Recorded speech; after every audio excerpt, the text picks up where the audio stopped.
Bonsoir à toutes et à tous, merci de vous être disponible et de nous rejoindre pour cette seconde séance du séminaire Transition en chirurgie et au bloc opératoire, séminaire donc qui est organisé dans le cadre de la chaire de philosophie à l'hôpital du GHU Paris Psychiatrie et Neurosciences et en partenariat avec la chaire d'innovation du bloc opératoire augmenté de l'hôpital Paul Brousse à Villejuif. Et je salue notamment Gérard Dubay qui fait partie des chercheurs sciences humaines mobilisés dans ce cadre. Cette seconde séance, elle porte donc sur la question de l'identité professionnelle de l'éthos chirurgical. Alors on l'a intitulé de façon peut-être assez simple et en même temps un peu provocatrice, qui sont les chirurgiens. On souhaitait en fait revenir dans cette séance sur cette identité de guerrier impavide. Alors là, je reprends les termes d'une de nos intervenantes, Marie-Christine Pouchel, que nous avons le plaisir de recevoir ce soir. Identité de guerrier impavide, empreinte de valeurs viriles, de penchants démiurgiques, qui a longtemps fasciné et intrigué les chercheurs qui se sont penchés sur cette question. La chirurgie, en un sens, c'est une véritable noblesse hospitalière qui a un capital symbolique, un capital social prégnant. C'est aussi, et comme nous avons commencé à l'aborder lors de la première séance il y a 3 semaines, une profession en pleine reconfiguration face notamment au triple effet de la féminisation de la profession, du tournant gestionnaire de l'hôpital et de l'avènement de la chirurgie mini-invasive. Cette seconde séance, elle a donc pour vocation de décrypter les fondements du tempérament chirurgical, d'interroger les mécanismes à l'œuvre dans le façonnement des identités professionnelles au bloc opératoire. Elle sera également l'occasion d'aborder les transformations de cet ethos, avec donc le regard croisé d'une anthropologue et d'un chirurgien. Il se trouve que cet anthropologue et ce chirurgien se connaissent bien, donc ce qui rendra le dialogue sûrement d'autant plus nourri et fécond. Et donc on a le plaisir ce soir d'accueillir Marie-Christine Pouchel, et docteur Emmanuel Lansac. Marie-Christine Pouchel, pour vous présenter brièvement, vous êtes donc directrice de recherche émérite à l'Institut interdisciplinaire d'anthropologie du contemporain, qui est donc un laboratoire de recherche mixte CNRS-EHESS. Vous êtes une anthropologue, également formée en histoire médiévale du corps et de la médecine, et vous avez observé l'univers hospitalier de 1992 à 2005, en vous attachant principalement au bloc opératoire et à la réanimation chirurgicale, cœur, poumon et gros vaisseaux, ainsi qu'aux nouvelles technologies en chirurgie. Vous êtes l'auteur de nombreuses publications, et notamment de la fameuse série de 3 essais en anthropologie hospitalière, parus aux éditions Arslan en respectivement 2003, 2008 et 2019. Et donc, dans votre propos ce soir, vous reviendrez sur cette éthos de guerrier impavide que vous avez exploré et disséqué au cours de vos papiers. Vous ferez sûrement peut-être des liens avec votre spécialisation initiale en histoire médiévale du corps pour proposer un petit peu quelques pistes pour comprendre l'arrière-plan historique de la profession. Et vous reviendrez, je crois, également sur quelques-unes des controverses qui ont pu émailler la profession, de l'apparition des gants chirurgicaux à la fin du 19e siècle à l'avènement de l'anesthésie comme discipline, entre autres, pour parler finalement du rapport au changement des chirurgiens. Et donc, on a également le plaisir d'accueillir le docteur Emmanuel Lansac, et je laisse Clément vous présenter. Bonsoir à tous, bonsoir Madame Pouchel, docteur Lansac. Donc merci Nicolas pour cette introduction. Donc le docteur Emmanuel Lansac est chirurgien cardiaque à l'Institut de cardiologie de l'hôpital Pitié-Salpêtrière. Après plus de 15 ans passés dans les hôpitaux de Bichat, l'hôpital Foch, l'Institut Montsouris. Il est membre du Collège français de chirurgie cardiaque et il est notamment spécialiste de la réparation de la valve mitrale et l'auteur de près d'une centaine de publications scientifiques. Donc ce soir, le docteur Lansac nous proposera avec Madame Pouchel un dialogue, une organisation sous forme de dialogue pour parler de quelques-unes des grandes transformations sous-jacentes de la profession ces dernières décennies, comme le changement du rapport au travail et à l'hôpital pour les internes et les jeunes chirurgiens, mais aussi le compagnonnage qui est pourvoyeur, donc selon vos termes, docteur Lansac, d'enfants battus. Vous êtes longuement revenu sur ces thématiques dans le cadre d'un article paru en 2014 dans la revue Chirurgie thoracique et cardiovasculaire, et je pense que vous ne manquerez pas de nous en dire quelques mots. Donc merci beaucoup d'avoir répondu favorablement à cette invitation et je vous invite à commencer. Merci beaucoup. Voilà, et donc juste au niveau du timing, on a 2 heures ce soir, de 18h à 20h. Peut-être se dire qu'on a une bonne heure et demie de dialogue, 1 heure et quart entre Marie-Christine Pouchel et Dr Emmanuel Lansac, puis pour laisser ensuite un temps d'échange avec les participants. Voilà, donc n'hésitez pas au fil de l'eau à laisser éventuellement des commentaires ou des questions dans le fil de discussion qui se trouve sur la droite de votre écran.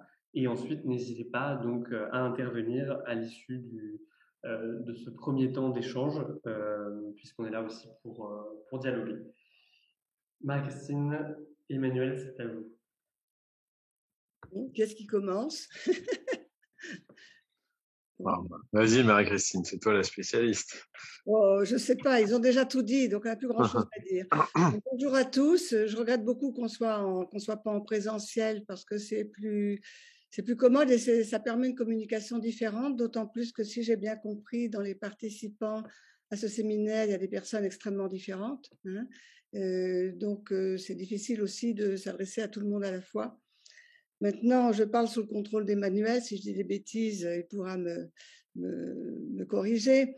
Alors, juste avant de commencer quand même sur qui sont les chirurgiens ou que sont les chirurgiens, je dirais peut-être plus, juste une chose, je ne vais pas prendre beaucoup de temps, mais vous dire quand même qui vous parle, parce que on ne parle pas de la même façon selon qu'on est philosophe, sociologue, historien, anthropologue, et sans parler des médecins, des chirurgiens. Pour ma part, je suis ethnologue et je suis une empirique délibérée.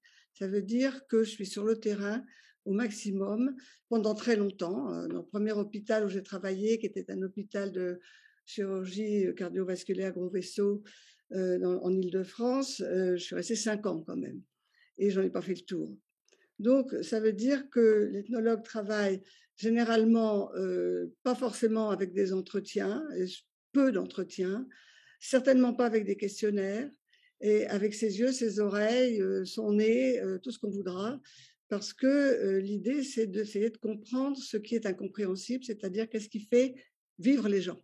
Et donc, ma question en rentrant au bloc opératoire en 92, c'est qu'est-ce qui fait vivre les chirurgiens, en effet, et qui sont-ils ou que sont-ils, comment est-ce qu'ils sont, comment ils se vivent.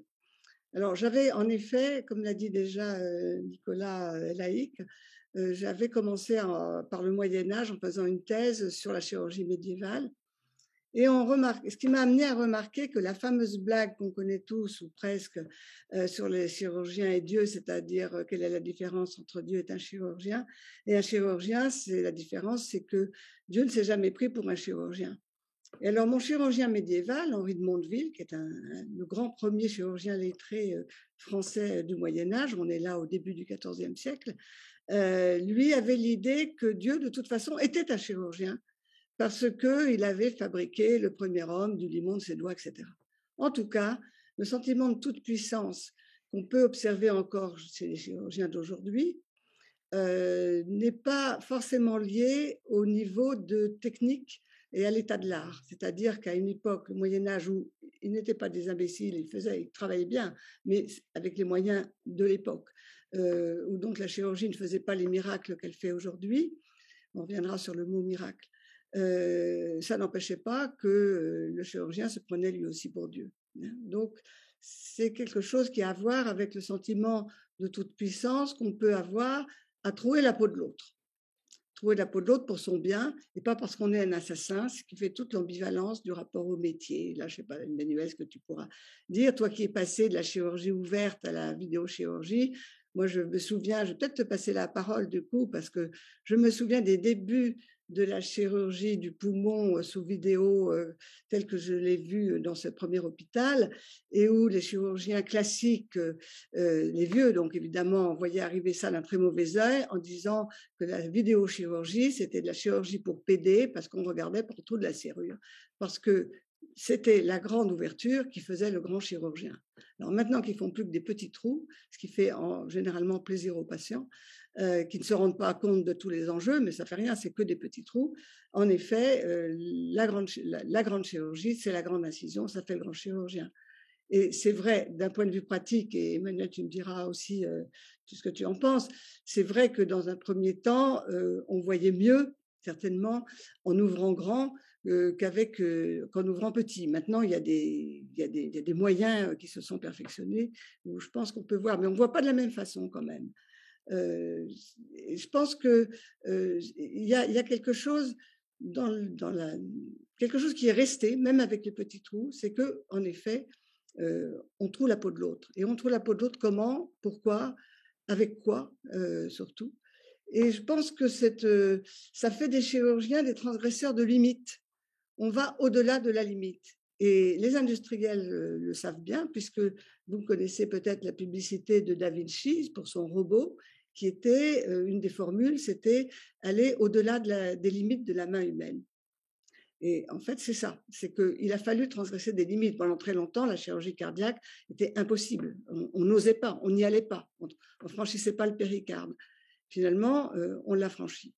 Et il y a toute une hiérarchisation des spécialités, du coup, non seulement entre aller du plus fermé au moins fermé, ce qui veut dire que, oui, j'ai oublié de dire que les chirurgiens vidéo étaient insultés sous le terme de gynécologue.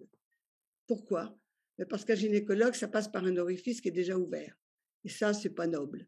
Ce qui est noble, c'est le cerveau, bien protégé par la boîte crânienne, le cœur, bien protégé justement à l'intérieur des côtes et du péricarde. Et puis, il y a quand même un organe qui échappe au mépris qu'on a pour le digestif, c'est le foie, parce que c'est un organe noble.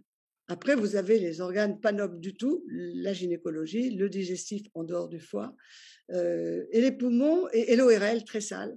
Et puis, entre les deux, vous avez les poumons qui sont à mi-chemin parce qu'eux aussi, ils communiquent avec l'extérieur. Donc, on a affaire, y compris avec les nouvelles technologies d'aujourd'hui, à tout cet imaginaire de la profession, sachant que les représentations en anthropologie ou en sociologie, tout ce qu'on voudra, elles perdurent plus longtemps que les conditions objectives qui les ont créées. C'est-à-dire qu'aujourd'hui, où en effet on est dans un métier qui a énormément changé, d'un autre côté, dont les conditions d'exercice ont changé, on peut retrouver des représentations qui s'attachent à un autre stade de la chirurgie, un stade antérieur, où le grand patron était tout puissant, ce qui est moins vrai aujourd'hui. Je ne sais pas, Emmanuel, si tu veux rebondir sur certaines choses là. Alors, oui, merci Marie-Christine. C'est passionnant de t'écouter parce qu'on a envie que ça dure pendant des heures. Et parce que tu as un regard justement de biais de l'observateur qui regarde les chirurgiens dans leur salle opératoire. Ils font un peu le beau, un peu le pan. Sur l'histoire de la grande incision, c'est marrant parce que là, j'étais encore pas plus tard que la semaine dernière au Congrès européen et je me suis retrouvé par hasard, j'avais pas fait très attention, à faire un topo sur, à faire une controverse sur chirurgie mini-invasive versus chirurgie classique. Et sur le sujet, mon sujet de prédilection, qui est la réparation des valves aortiques, j'avais pas fait bien attention. Je pensais qu'on me demandait de parler de la mini-invasive. Et puis en fait, on m'avait donné comme responsabilité de parler de celui qui était contre la mini-invasive. Et du coup, c'était assez intéressant parce que justement, ceux qui gonflaient les pectoraux, ceux qui étaient dans le fantasme de toute puissance étaient ceux qui faisaient les petites incisions. Hein. Ça, c'est complètement inversé. C'est-à-dire que il y a ceux qui font la chirurgie traditionnelle avec la grande incision. Alors là, ça fait vraiment pas chic et c'est pas terrible. Et puis il y a faire effectivement par le trou de la serrure ou par la petite incision la même chirurgie. Alors en fait, c'est assez intéressant parce que là vient, à mon sens, et d'ailleurs c'était un peu le sujet de du coup de l'approche que j'ai eue à traiter le sujet, puisque je suis pas contre le mini-invasif, tu le sais bien, puisque tu m'as regardé pendant ma courbe d'apprentissage sur la chirurgie mini-invasive mitrale. Ma question, c'est C'est en fait, est-ce qu'on est à même de faire exactement le même geste avec la même qualité et le même risque quand on fait une chirurgie mini-invasive que quand on fait une chirurgie classique. Voilà. Quel est le bénéfice? Qu'est-ce qu'on gagne? Et est-ce qu'on arrive à faire la même chose? Alors c'est intéressant de voir que souvent les chirurgiens, eux, ils n'ont pas très envie qu'on leur fasse la voie mini-invasive. Ils préfèrent qu'il y ait plutôt une incision, pas forcément très grande, mais a priori de bonne taille, pour y voir bien clair et faire correctement le geste. Après, parfois, la chirurgie mini-invasive permet, elle, d'avoir un regard qui est différent, décentré, et à ce moment-là, effectivement, on gagne. Il y a un vrai bénéfice. Après la courbe d'apprentissage, il y a un vrai bénéfice à faire par une voie d'abord qui est différente. Et là-dessus, la technologie vient se greffer avec les conflits d'intérêts qui vont avec aussi, sur le fait d'utiliser des devices, des matériaux, des instruments qui souvent coûtent assez cher, et qui vont permettre de faire des gestes moins agressifs. Si c'est le même geste avec la même qualité du geste, c'est très bien.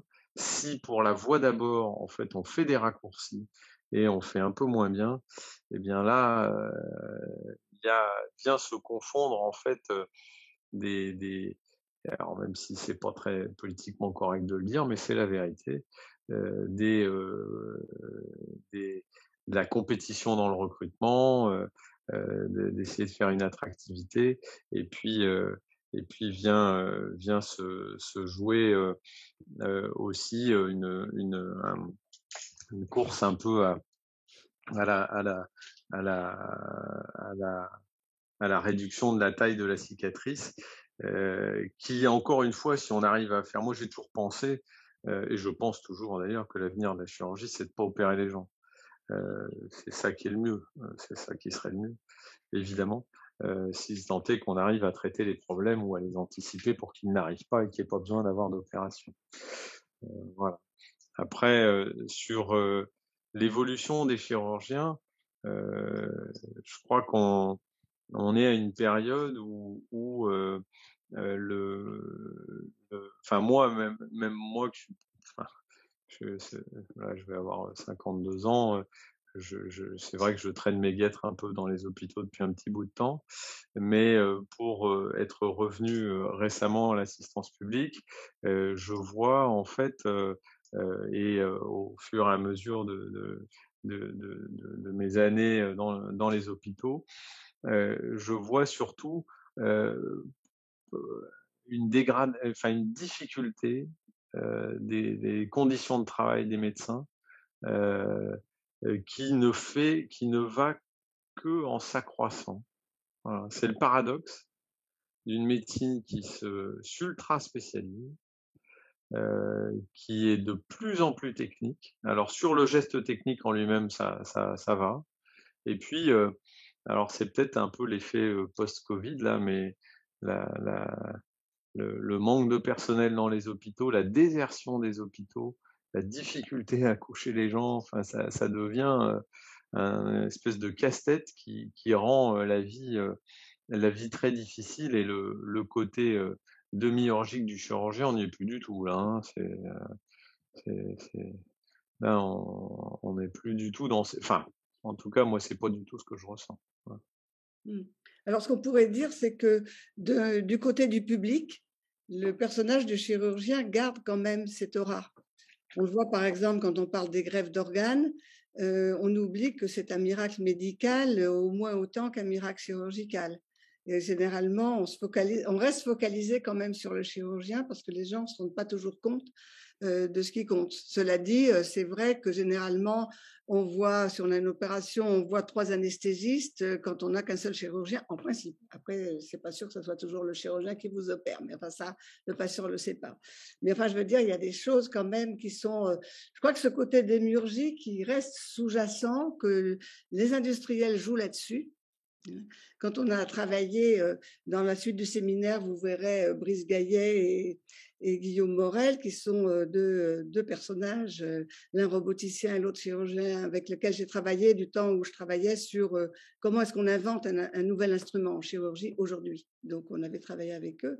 Et c'est vrai qu'ils sont, il y a à côté quand même la jubilation du chirurgien tenant une fibre optique dans la main pour aller voir in situ, in vivo, s'il y a du cancer ou pas, ce qui lui permet de court-circuiter d'ailleurs les anatomopathologistes, c'est quand même quelque chose. Donc ça reste un petit peu au fond, mais tu as raison, le statut démiurgique a quand même, dans l'hôpital lui-même, considérablement diminué. Alors on peut dire que ça a commencé, comme l'a dit Nicolas tout à l'heure, ça a commencé avec les gants chirurgicaux déjà. Il y a des chirurgiens de la fin du 19e siècle qui n'ont pas supporté qu'on leur mette des gants parce que c'était plus le toucher, le direct, etc. Il faut dire que les gants de l'époque étaient certainement, c'était pas le latex d'aujourd'hui. Mais il y a eu aussi un des grands moments, ça a été quand même après la guerre de 40, la professionnalisation de l'anesthésie, qui a déjà là où il y avait vraiment un partage des pouvoirs qui s'est fait petit à petit et pas toujours très bien, mais parce que le chirurgien était avant le seul maître à bord. Aujourd'hui, il n'est plus du tout le seul maître à bord. Et quand on invente un outil chirurgical, avant, quand je dis avant, c'était dans les années encore peut-être 50, 60, le chirurgien allait à l'usine, ce qu'on appelait l'usine à l'hôpital, allait voir le gars qui pouvait forger un scalpel un peu comme ci, un peu comme ça. Aujourd'hui, il faut des roboticiens, il faut des informaticiens, il faut des entreprises, enfin, il faut beaucoup de monde. Et donc, et d'ailleurs, on ne donne plus aux instruments nouveaux le nom du chirurgien, alors que la plupart des instruments classiques portent le nom du chirurgien qui les a inventés. Donc, il y a une diminution de pouvoir tout à fait vrai. Après, il y a des chirurgiens peut-être qui pourraient dire que si le métier a moins d'aura, c'est parce que les femmes s'en sont emparées. Alors, bon, je pense que Régine Berco en parlera dans le séminaire prochain. Je crois qu'il y a à peu près 25% de femmes en chirurgie, pas réparties inégalement selon les spécialités, mais ce qu'on remarque, et ça revient à ce que je dis, c'est que les valeurs viriles qui ont été celles de la chirurgie pendant si longtemps, elles sont encore très opérantes aujourd'hui, même chez les femmes. C'est classique d'ailleurs, hein. On reprend le discours dominant, y compris pour se faire accepter, parce que se faire accepter en chirurgie pour une femme il y a 20 ou 30 ans, aujourd'hui c'est peut-être plus facile, c'est pas toujours simple. On peut avoir des réflexions, il y en a que je n'oserais même pas citer parce que la pudeur m'en empêche. Quand on voit un chirurgien voir arriver une interne femme dans la salle d'opération, ce qu'il peut lui raconter. Donc, bon, donc ça reste une question. Mais d'un autre côté, il y a quand même des femmes qui peuvent aussi. Alors que, là, c'est un sujet brûlant. Qu'est-ce que c'est qu'un discours féminin? Qu'est-ce que c'est qu'un discours masculin? Je m'arrête là parce que c'est pas le sujet vraiment. Mais c'est vrai que, en tout cas, le modèle masculin en chirurgie reste encore quelque chose d'opérant. Et c'est petit à petit peut-être qu'on arrivera à autre chose. Je sais pas ce que ton expérience. Ah, il est ça je suis tout à fait d'accord, il est encore de façon insupportable, enfin c'est insupportablement présent. Et dans toutes, c'est assez intéressant parce que c'est très présent. Enfin, il y a un côté, enfin c'est le côté guerrier, côté toutes les disciplines interventionnelles ont aussi le même travers. Vous prenez la cardiologie interventionnelle. En cardiologie, il y a beaucoup de femmes. Mais en cardiologie interventionnelle, c'est-à-dire ceux qui vont dilater les coronaires, faire les valves percutanées, etc., les nouvelles technologies qui sont en pleine expansion, eh bien, c'est les hommes qui sont vraiment, mais en majorité. Vous avez sur tous les panels, il y a quasiment que des mecs. Alors qu'en médecine, il y a quand même énormément de femmes et il y a cette présence, cette prise de pouvoir des hommes dans une espèce de jungle qui est la formation médicale, hein, et qui est d'autant plus dure qu'elle est technique, parce qu'à ce moment-là, on rentre dans un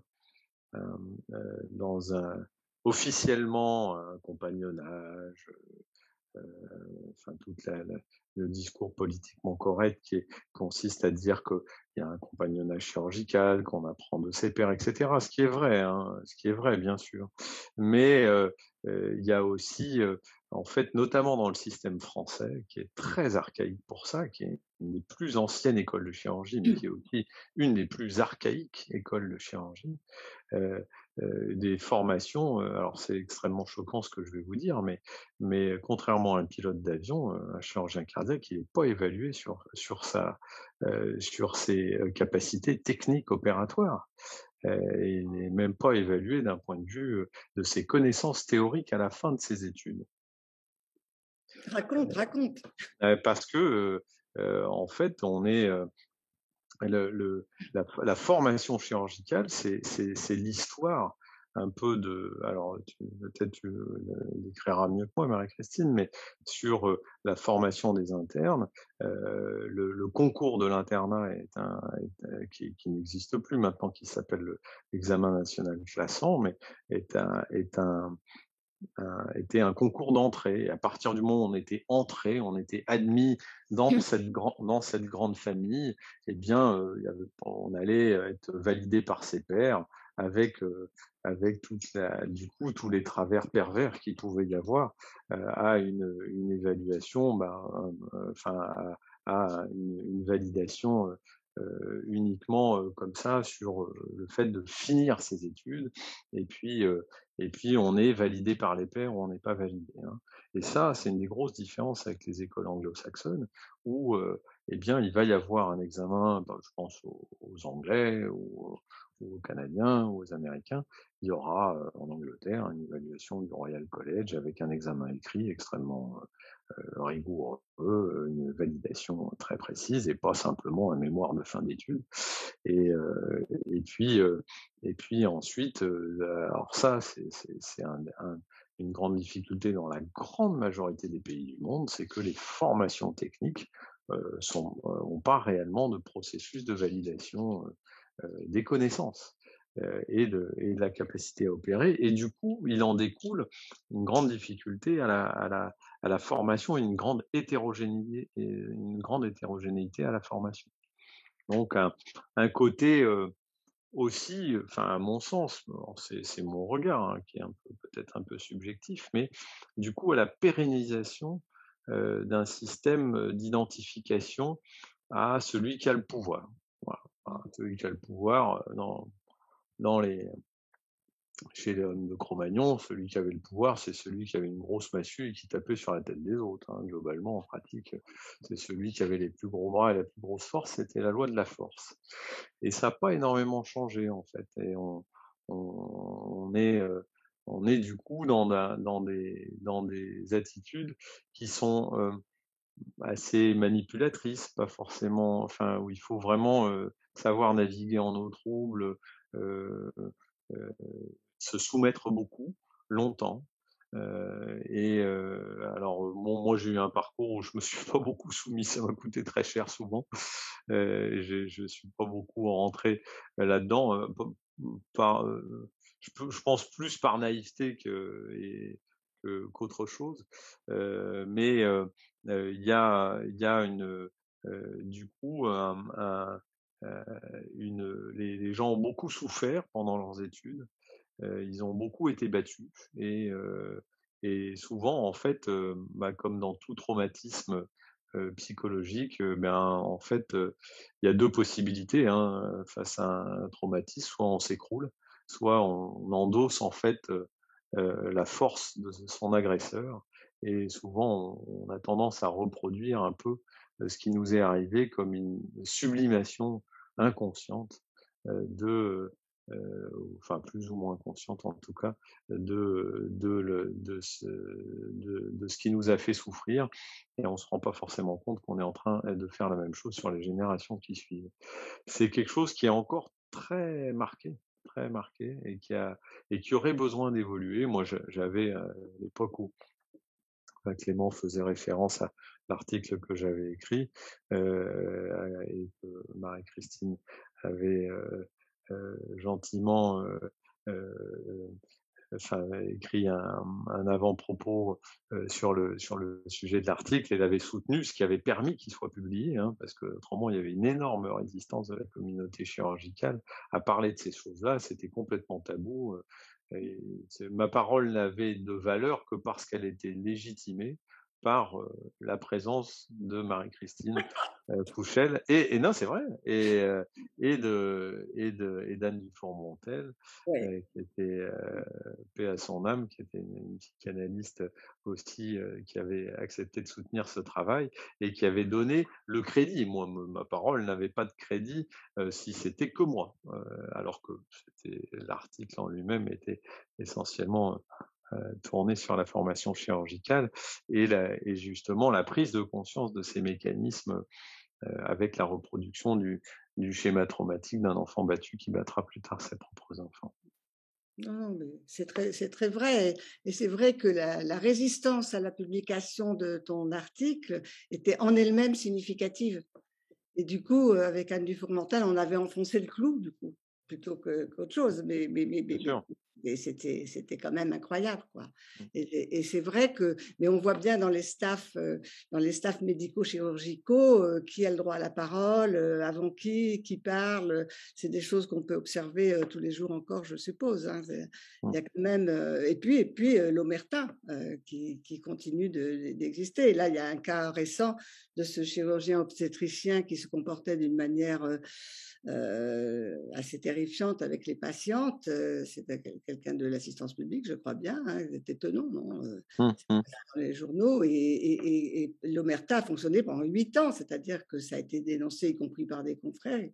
Et là, c'est intéressant parce qu'on dit que le pouvoir chirurgical a diminué parce que le pouvoir administratif a beaucoup augmenté, le pouvoir financier dans les hôpitaux, c'est vrai.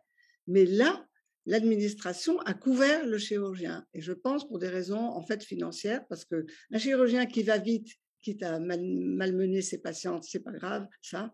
Un chirurgien qui va vite, il en fait donc plus en 1 heure ou en 2 heures, et par conséquent, on recrute plus de patients. Donc, je pense que le recrutement de l'hôpital passe avant le soin des patients, dans ce cas-là. Dans ce cas précis, maintenant, je ne connais pas l'histoire, je ne connais pas de tenant, je ne connais personne. Mais je veux dire, on subodore des mécanismes de ce genre. Alors que dans les grandes, dans les grandes catégories imaginaires qui traversent la profession, peut-être encore aujourd'hui, il y a cette opposition entre les soldats qui sont sur le front, les chirurgiens, et les gens de l'arrière, qui sont les administratifs, par exemple. Hein. Sauf que les administratifs ont maintenant pris un pouvoir qui leur a été longtemps refusé par les chirurgiens. Il y a des moments, enfin, moi, dans le premier hôpital où j'ai travaillé, le chirurgien chef, alors c'était privé, donc il y avait un directeur administratif et un chirurgien chef. Le chirurgien chef pouvait arriver en plein conseil d'administration avec sa casaque et du sang sur les chaussures et dire si vous me donnez pas ça, il y a tant d'enfants qui vont mourir, etc. Et là, tout le monde disait oui, oui, surtout que en plus les conseils d'administration sont faits de vieux vieillards, au moins aussi vieux que moi, et qui ont tous peur de devoir se faire opérer un de ces jours. Donc, de toute façon, on dit oui, oui. Ça, c'est des mécanismes qui ont existé. Je ne sais pas si ça marche encore comme ça aujourd'hui, mais c'est quelque chose qui a été très, très fort et qui est très fort parce qu'on oppose là, on se trouve opposer les gens de papier et les gens du concret. Et les gens de l'abstrait, les gens du concret, par exemple. Et c'est vrai que c'est des catégories de notre culture. En Extrême-Orient, on serait peut-être différent, mais chez nous, on est comme ça, et que l'un et l'autre ne vont pas ensemble. Il y a eu des choses, je voulais dire un mot des salles de garde. Bon, les salles de garde ont eu c'est une invention française, hein, ça date de l'internat créé par Napoléon, où on obligeait les internes en chirurgie, justement, à être là tout le temps, taillables et corvéables à merci, ce qui a duré très, très, très longtemps. Du coup, les salles de garde, c'était le seul lieu où ils pouvaient se reposer, manger à l'heure où toutes les cantines étaient fermées et avoir une vie. Et c'était aussi une façon pour la corporation, confrontée à des choses extrêmement dures, de se refaire. C'est-à-dire, il n'y avait pas d'assistance psychologique, encore moins de psychanalyse, qui n'était d'ailleurs même pas inventée, quasiment. Mais c'est quelque chose qui m'a toujours étonnée. Je crois que pour les pilotes d'avion, il y a quand même des dépistages psychologiques. il n'y en a pas non plus pour il n'y en a pas pour les chirurgiens, c'est-à-dire qu'on laisse opérer des gens qui ont peut-être des pulsions sadiques ou pas d'ailleurs, mais ou qui sont pas, qui sont trop émotifs, enfin qui n'arrivent pas à faire avec leurs émotions. Et la salle de garde servait aussi à ça, avec des rituels très forts, très autoritaires, et de la transgression généralisée de tous les tabous sexuels, religieux, en particulier, hein, la pornographie. Je me suis occupée de la fin des hôpitaux Brousset, Boussicot, Laennec, travaillant sur la mémoire de ces hôpitaux pour l'assistance publique à la fin des années 90. Qu'est-ce que je dis? Oui, c'est ça. Et j'ai récupéré pour le musée des arts et traditions populaires les fresques, une partie des fresques de la salle de garde de Boussicot. Et vraiment, les gardiens du musée étaient absolument scandalisés de ce qu'ils voyaient parce qu'ils n'imaginaient pas que les médecins si respectables pouvaient se livrer à des imaginaires aussi terrifiants. Et là, c'était vraiment sadomaso en plus. Donc, si vous voulez, ça a été ça. Et je me souviens de la construction de l'hôpital Pompidou, puisqu'on a assisté à sa naissance en tant qu'ethnologue, et où le directeur de l'hôpital disait, il n'y a pas besoin de salle de garde, ils iront manger au self comme tout le monde. Et ça, cette méconnaissance de ce que c'est qu'un chirurgien et de son engagement corporel dans le métier, on la trouve encore aujourd'hui. Et je racontais récemment à quelqu'un qui m'a dit, mais c'est peut-être quand on en a parlé tous les deux en préparant ce séminaire, je me souviens à Lille, au CHU, voir un chef de service de chirurgie hépatique faire une opération Tridux. Alors, Tridux, ça veut dire que c'est la 3e fois qu'on retournait dans le cancer dans ce coin-là pour la même personne. Et au bout de quelques heures, il s'est arrêté, on n'avait pas mangé. Il a dit, bon, on pose les champs, c'est-à-dire qu'on pose les champs sur la plaie opératoire pour que ça ne sèche pas, et puis on va manger un morceau. On est allé manger un morceau dans la petite salle de pause de l'étage. Et là, on nous a apporté royalement pour 4 personnes. Je crois qu'il y avait 2 yaourts, 3 feuilles de salade, un petit peu de miettes de thon et sans doute 2 bananes. Enfin, un truc comme ça qui était... Moi, j'ai trouvé ça que c'était insultant de se rendre compte que il faut restaurer la force chirurgicale. Je veux dire, là pour le bon, je ne défends pas toujours les chirurgiens, mais là, c'était vraiment c'était choquant. Et ça paraissait normal. Ce qui veut dire qu'on n'a pas pris soin des chirurgiens. On leur a donné du pouvoir, on a obéi, ils ont eu trop de pouvoir, certainement à certains moments, et en même temps, on ne s'est pas occupé d'eux, et on s'est d'autant moins occupé d'eux qu'ils ont toujours dit qu'eux, ils étaient plus forts que tout. Plus fort que la faim, plus fort que la fatigue. Et là, Emmanuel, on en avait parlé, tu pourrais redire ça, le nombre d'heures d'affilée que pouvait faire un jeune chirurgien il n'y a pas si longtemps. Oui, ça c'est vrai que moi, quand j'ai démarré mon internat en 95, on faisait la garde, on était de garde un jour sur 3 sur place, et le week-end on travaillait le vendredi, et on faisait le week-end, on faisait vendredi, donc on travaillait toute la journée du vendredi, on faisait vendredi soir de garde, samedi, dimanche soir, et puis le lundi on recommençait la semaine comme si de rien n'était, et on rentrait chez soi le lundi soir. Donc on était parti le vendredi matin et on rentrait le lundi soir. Et au moment où on a fait la grève en 2001 pour avoir le repos de sécurité, bah là pareil, les anciens disaient vous pourrez jamais apprendre la chirurgie si vous passez pas suffisamment de temps. Voilà. Enfin c'était vraiment assez atterrant, alors qu'on sait très bien qu'en fait un bon équilibre psychologique en termes de temps, d'équilibre de vie, va être aussi un garant de la bonne prise en charge des gens, de la bientraitance des malades et de la bientraitance des gens les uns avec les autres. Voilà. Parce que forcément, la frustration existentielle dans un domaine, on le sait très bien dans nos vies, dans nos intimités. Dès qu'on est malheureux, en colère, frustré de quelque chose, et bien forcément, à un moment, soit on le retourne contre soi, soit on le retourne contre les autres. Il y a pas 25 sujets, hein, où on peut taper contre les murs, mais ça revient finalement à se faire mal à soi, puisqu'on finit par se faire mal à la main ou mal à la tête. Mais et que là, il y a vraiment encore aujourd'hui un enjeu. Moi, je pense que, pouvoir médical, c'est plus en fait d'arriver à s'organiser mieux. Et c'est vrai que c'est difficile, c'est des organisations collectives et que on est vraiment, on est encore dans un système qui est extrêmement pyramidal. Les gens sont nommés chefs de service quasiment à vie. Alors il y a des renouvellements, mais c'est vraiment exceptionnel. Il faut vraiment qu'il soit passé des choses pour que les gens ne soient pas renouvelés. Et donc voilà, faut remonter toujours tout en haut au niveau du mandarin pour avoir les autorisations et du coup rien ne, enfin c'est très lent à évoluer, à bouger. Donc, je pense on gagnerait à je pense que les médecins perdraient pas en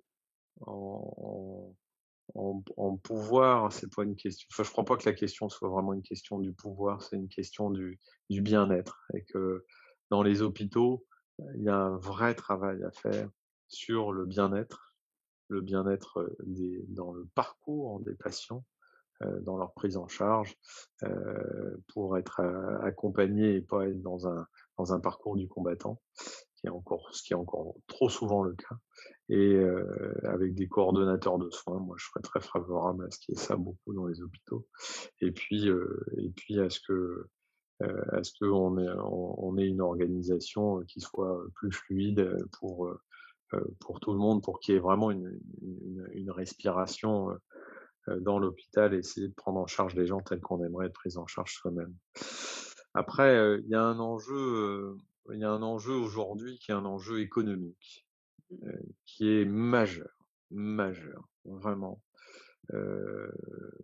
André Grimaldi, de la Pitié-Salpêtrière, a très longtemps lutté dénoncé l'hôpital entreprise sur le côté de la tarification à l'activité. Alors ça, c'est vrai, ça a permis quand même d'améliorer, savoir un peu plus comment fonctionnaient les hôpitaux.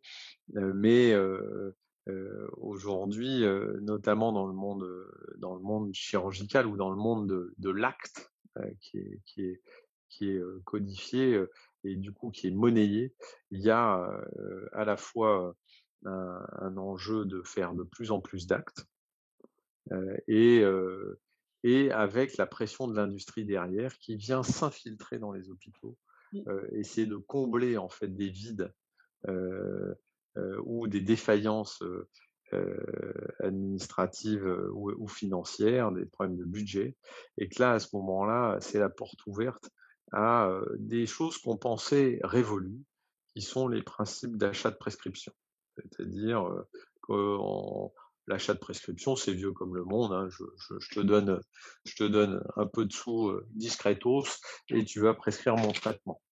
Alors, on pensait que ça avait complètement disparu. Et puis, en fait, j'en sais quelque chose puisque mon retour à l'assistance publique est secondaire à un scandale de corruption majeur dans un hôpital privé à but non lucratif, ce qu'on appelle les ESPIC, et qui sont un peu moins contraints au système de finances publiques, et où on a pu voir en fait la force d'industriels qui viennent infiltrer un hôpital, proposer des solutions globales financières majeures en termes de ces 40, 50, 60 millions d'euros, donc qui prennent en fait le pouvoir dans l'hôpital et qui peuvent corrompre des médecins avec des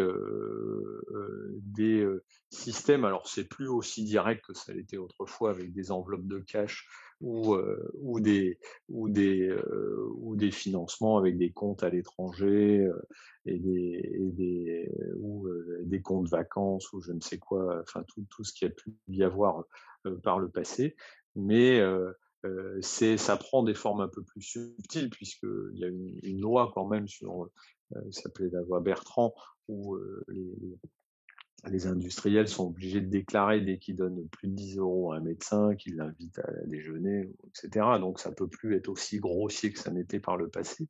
Mais ça prend des formes plus subtiles qui sont des contrats de formateurs. Alors justement, ça va bien dans toutes les solutions techniques où il y a des dispositifs médicaux qui valent très cher à la clé derrière. Et puis on fait des contrats de formation, et les formations peuvent être, c'est comme en politique, il y a des emplois fictifs. Ben, nous, il y a des formations fictives, c'est des formations bidons, où en fait il y a pas les médecins sont les médecins qui sont censés être formés derrière, ils sont pas là, voire il y a pas les malades non plus.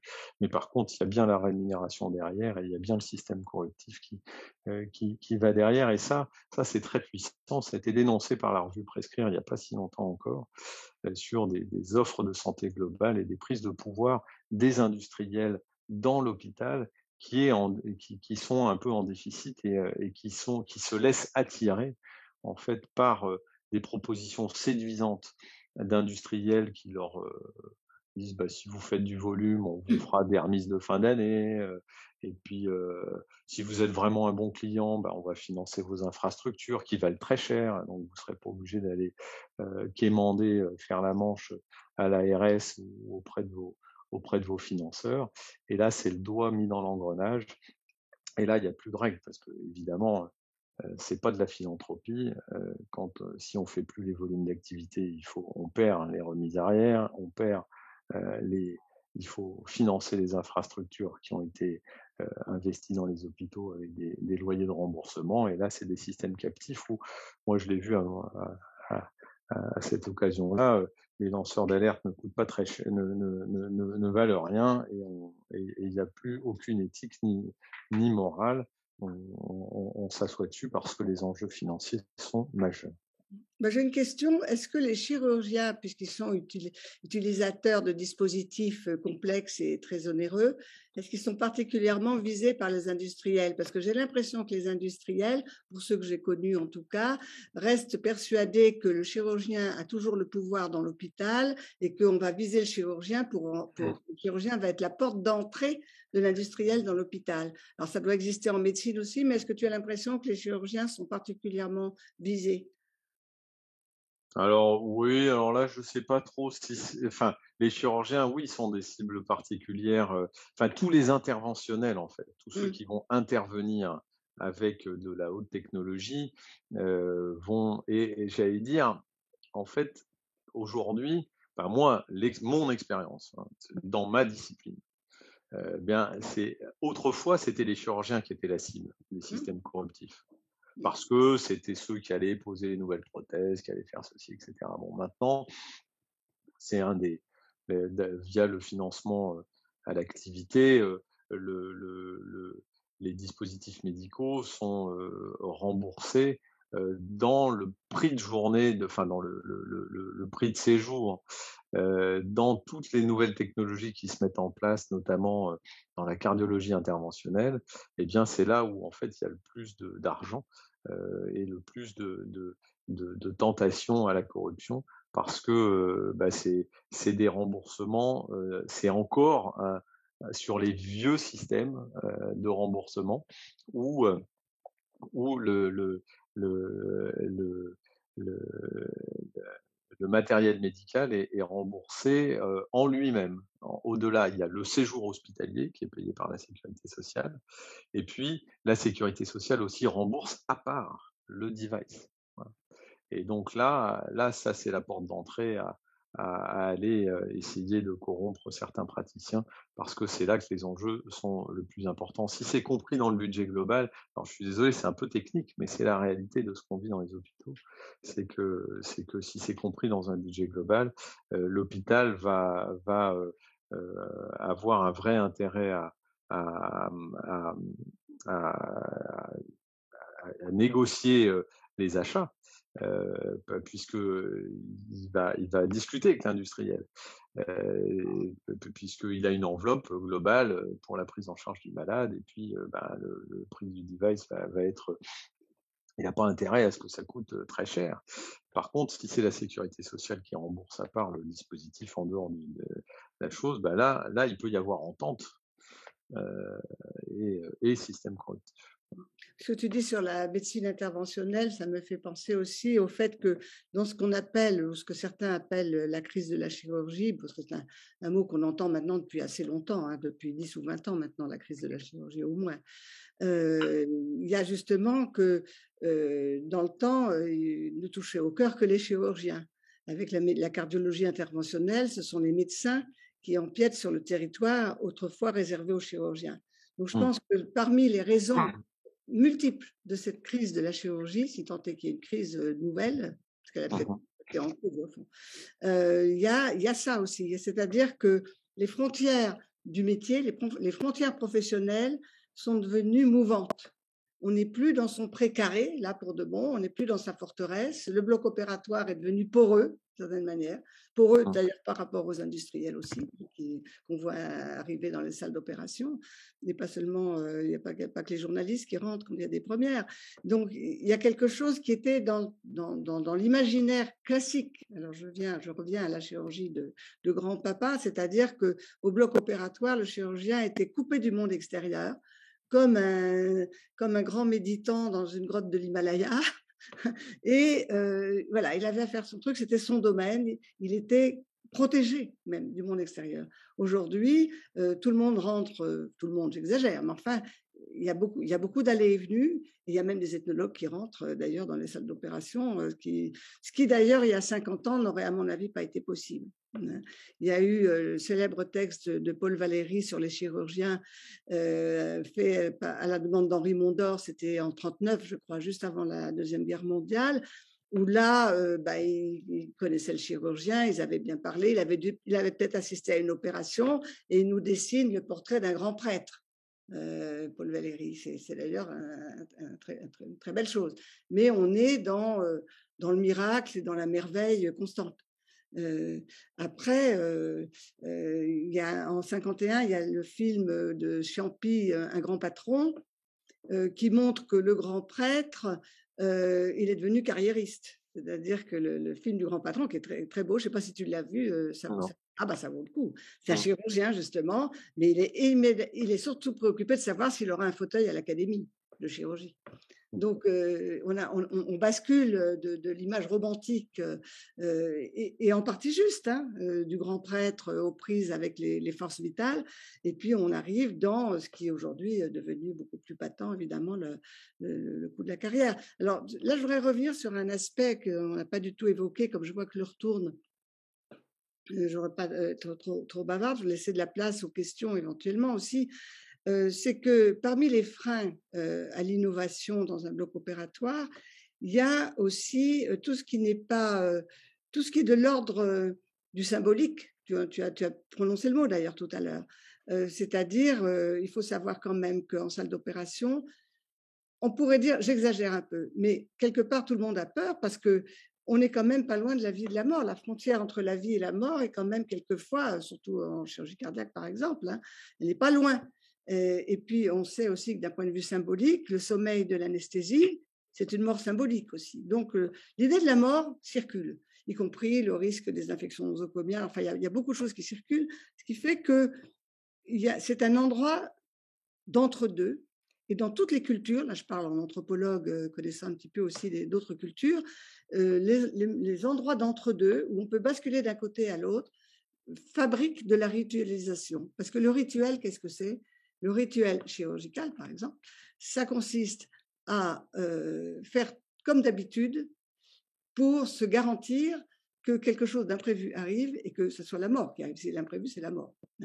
Donc, et là, on a affaire à des comportements qui ont des raisons objectives au départ, mais qui deviennent des habitudes, et des habitudes qu'on peut difficilement changer parce que derrière, il y a une peur. Alors, je ne sais pas si c'est encore aujourd'hui comme ça fait quand même un moment que je n'ai pas mis les pieds dans un bloc opératoire, mais je pense que ça a été quelque chose de très, très fort comme résistance au changement.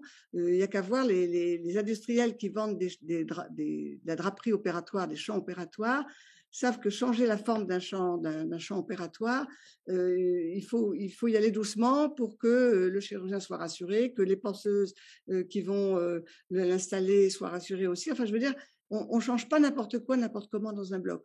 Maintenant, peut-être qu'aujourd'hui, on change plus facilement. Je ne sais pas. Non, sur le Oui, rituel. si, alors c'est beaucoup moins marqué, mais c'est vrai qu'on a chacun, bon après on a chacun nos petites habitudes, nos gris-gris quoi, hein, ça reste, disons qu'il y a un côté, enfin, on a besoin de mettre les choses un peu en ordre pour se sentir en sécurité. Après, l'acte opératoire reste quand même un moment très méditatif. Ouais. C'est bien que tu aies employé le mot méditatif. Tu n'es pas le premier que j'entends utiliser ce mot. Ouais. Parce que j'ai l'impression, moi, quand le chirurgien est dans l'espace, comme on dit, comme on disait en tout cas, que quelque part, il est un peu hors de lui, comme un méditant en fait. Un peu, il est vraiment tellement concentré que, et tout en étant complètement attentif, c'est-à-dire on peut être à la fois complètement attentif à tout ce qu'il y a autour et complètement concentré. Et que c'est des acrobaties mentales extrêmement complexes. Et ça, peut-être, les gens de papier ne le comprennent pas forcément. Et c'est ce qui fait quand même, bon, je suis très critique vis-à-vis des chirurgiens très souvent, et en même temps, je suis très admirative et très enthousiaste. Je trouve que ça reste, alors je ne sais pas, peut-être que je suis naïve, mais ça reste quelque chose d'intéressant. Mais où ce que je ne connais pas bien, et là, c'est les limites aussi de mes observations, moi, je n'ai pas beaucoup travaillé sur les apprentissages. Donc, je n'ai pas travaillé avec les étudiants en médecine d'aujourd'hui. Donc, je ne sais pas en chirurgie qu'est-ce qu'ils pourraient dire. Ce dont je me souviens simplement, c'est d'une publicité de la SNCF pour les voyages en train, les réservations à l'avance, etc. Et l'image, c'était une salle d'opération où on voyait le chirurgien, sac au dos, prêt à partir en week-end. Et ça, c'est une image que j'avais trouvée passionnante parce que ça montrait un jeune chirurgien plus préoccupé peut-être de son billet de train que du patient qu'il avait à opérer. Ce qui voulait dire que les jeunes chirurgiens, vus par la SNCF, bien entendu, mais bon, on est dans une imagerie collective, seraient des gens qui sont moins engagés, moins investis que par exemple quelqu'un comme toi l'a été par force, où on était présent à l'hôpital et on partait pas en week-end, on était là du vendredi au lundi.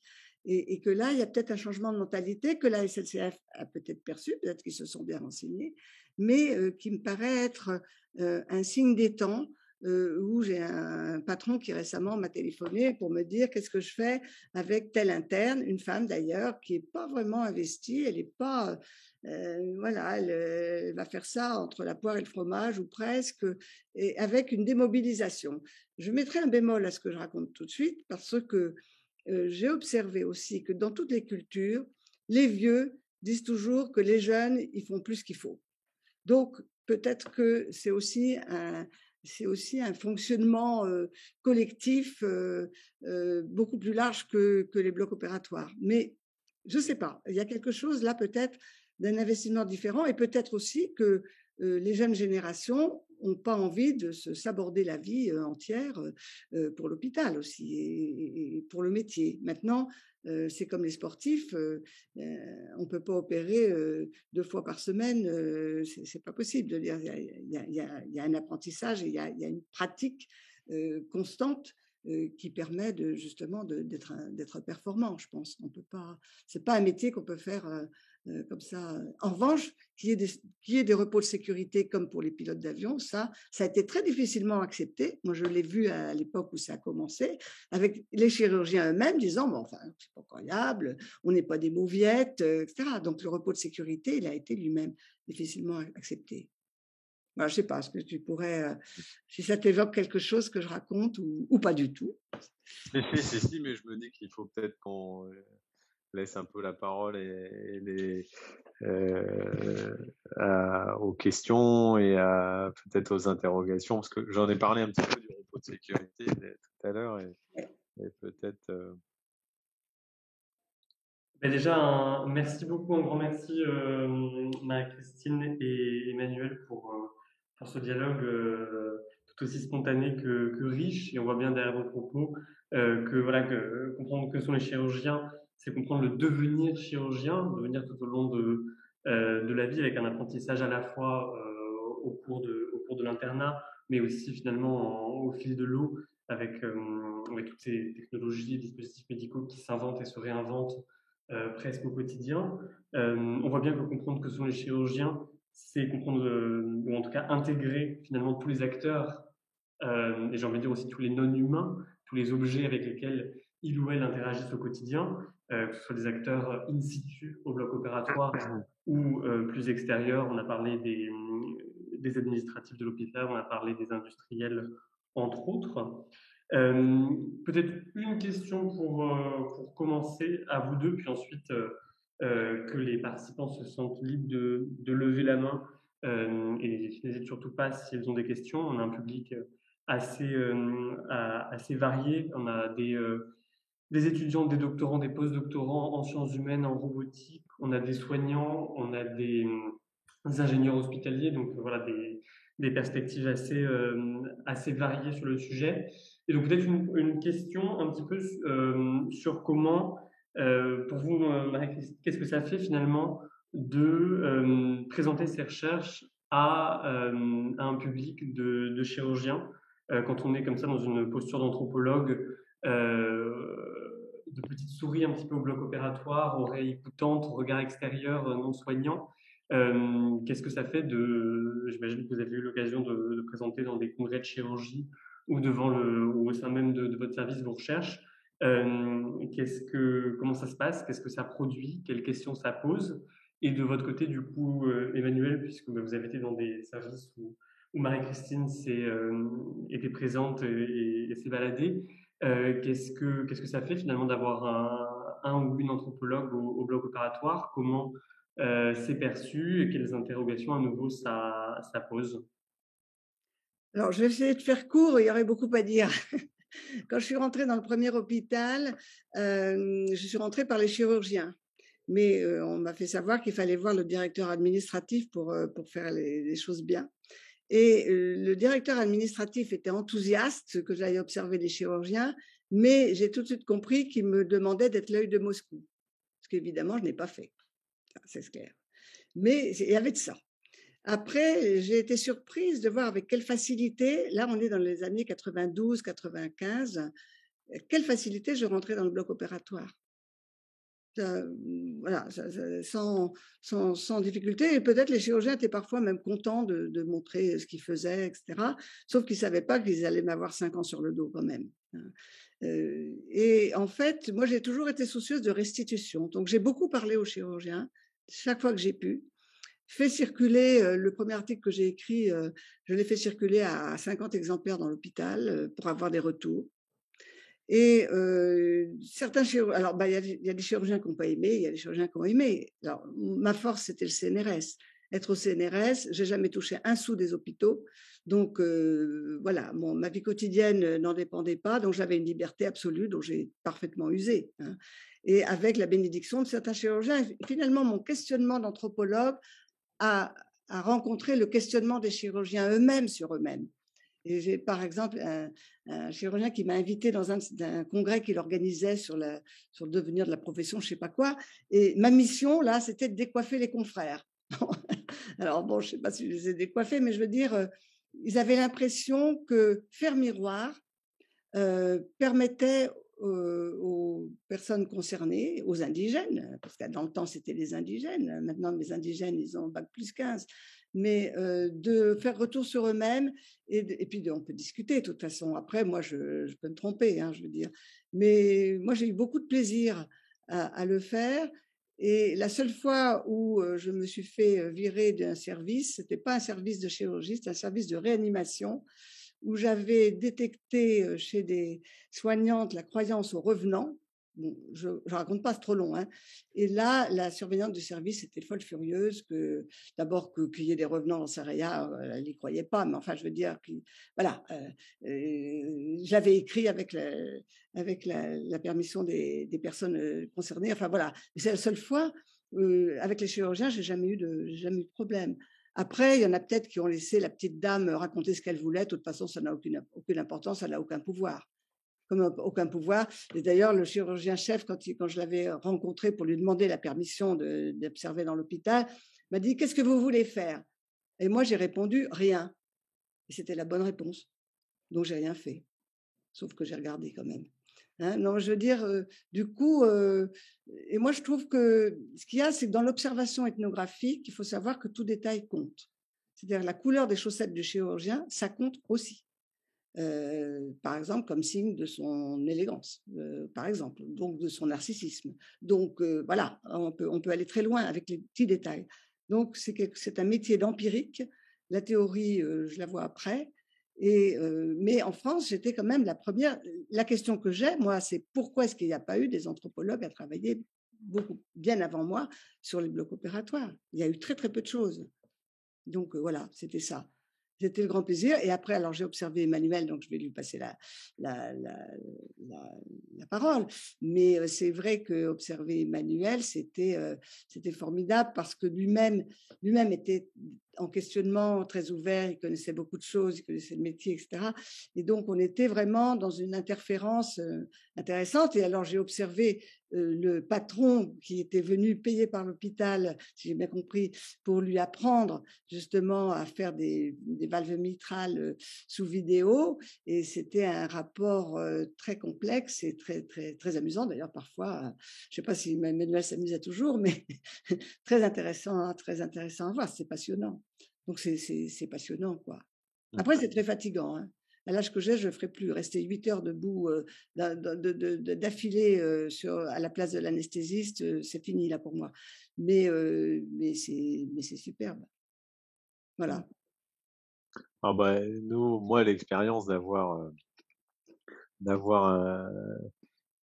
c'était la première fois, la seule fois d'ailleurs, d'avoir Marie-Christine en salle opératoire, c'était très intriguant. Enfin, je trouvais que c'était très intéressant, très amusant. J'étais très curieux en fait de savoir ce que tu allais penser, le regard que tu allais avoir, etc. Surtout pour moi, c'était une période où je revenais un peu à l'école, quoi. C'est-à-dire, je me reformais avec un grand leader, voilà, qui avait comme souvent une difficulté enfin, une envie officielle de transmettre, et puis sur le plan pratique, une difficulté à lâcher les manettes. Ah bah c'était drôle, je te coupe, mais c'était vraiment drôle de voir Emmanuel qui s'accrochait aux instruments parce que l'autre était tout prêt à les lui prendre. Voilà.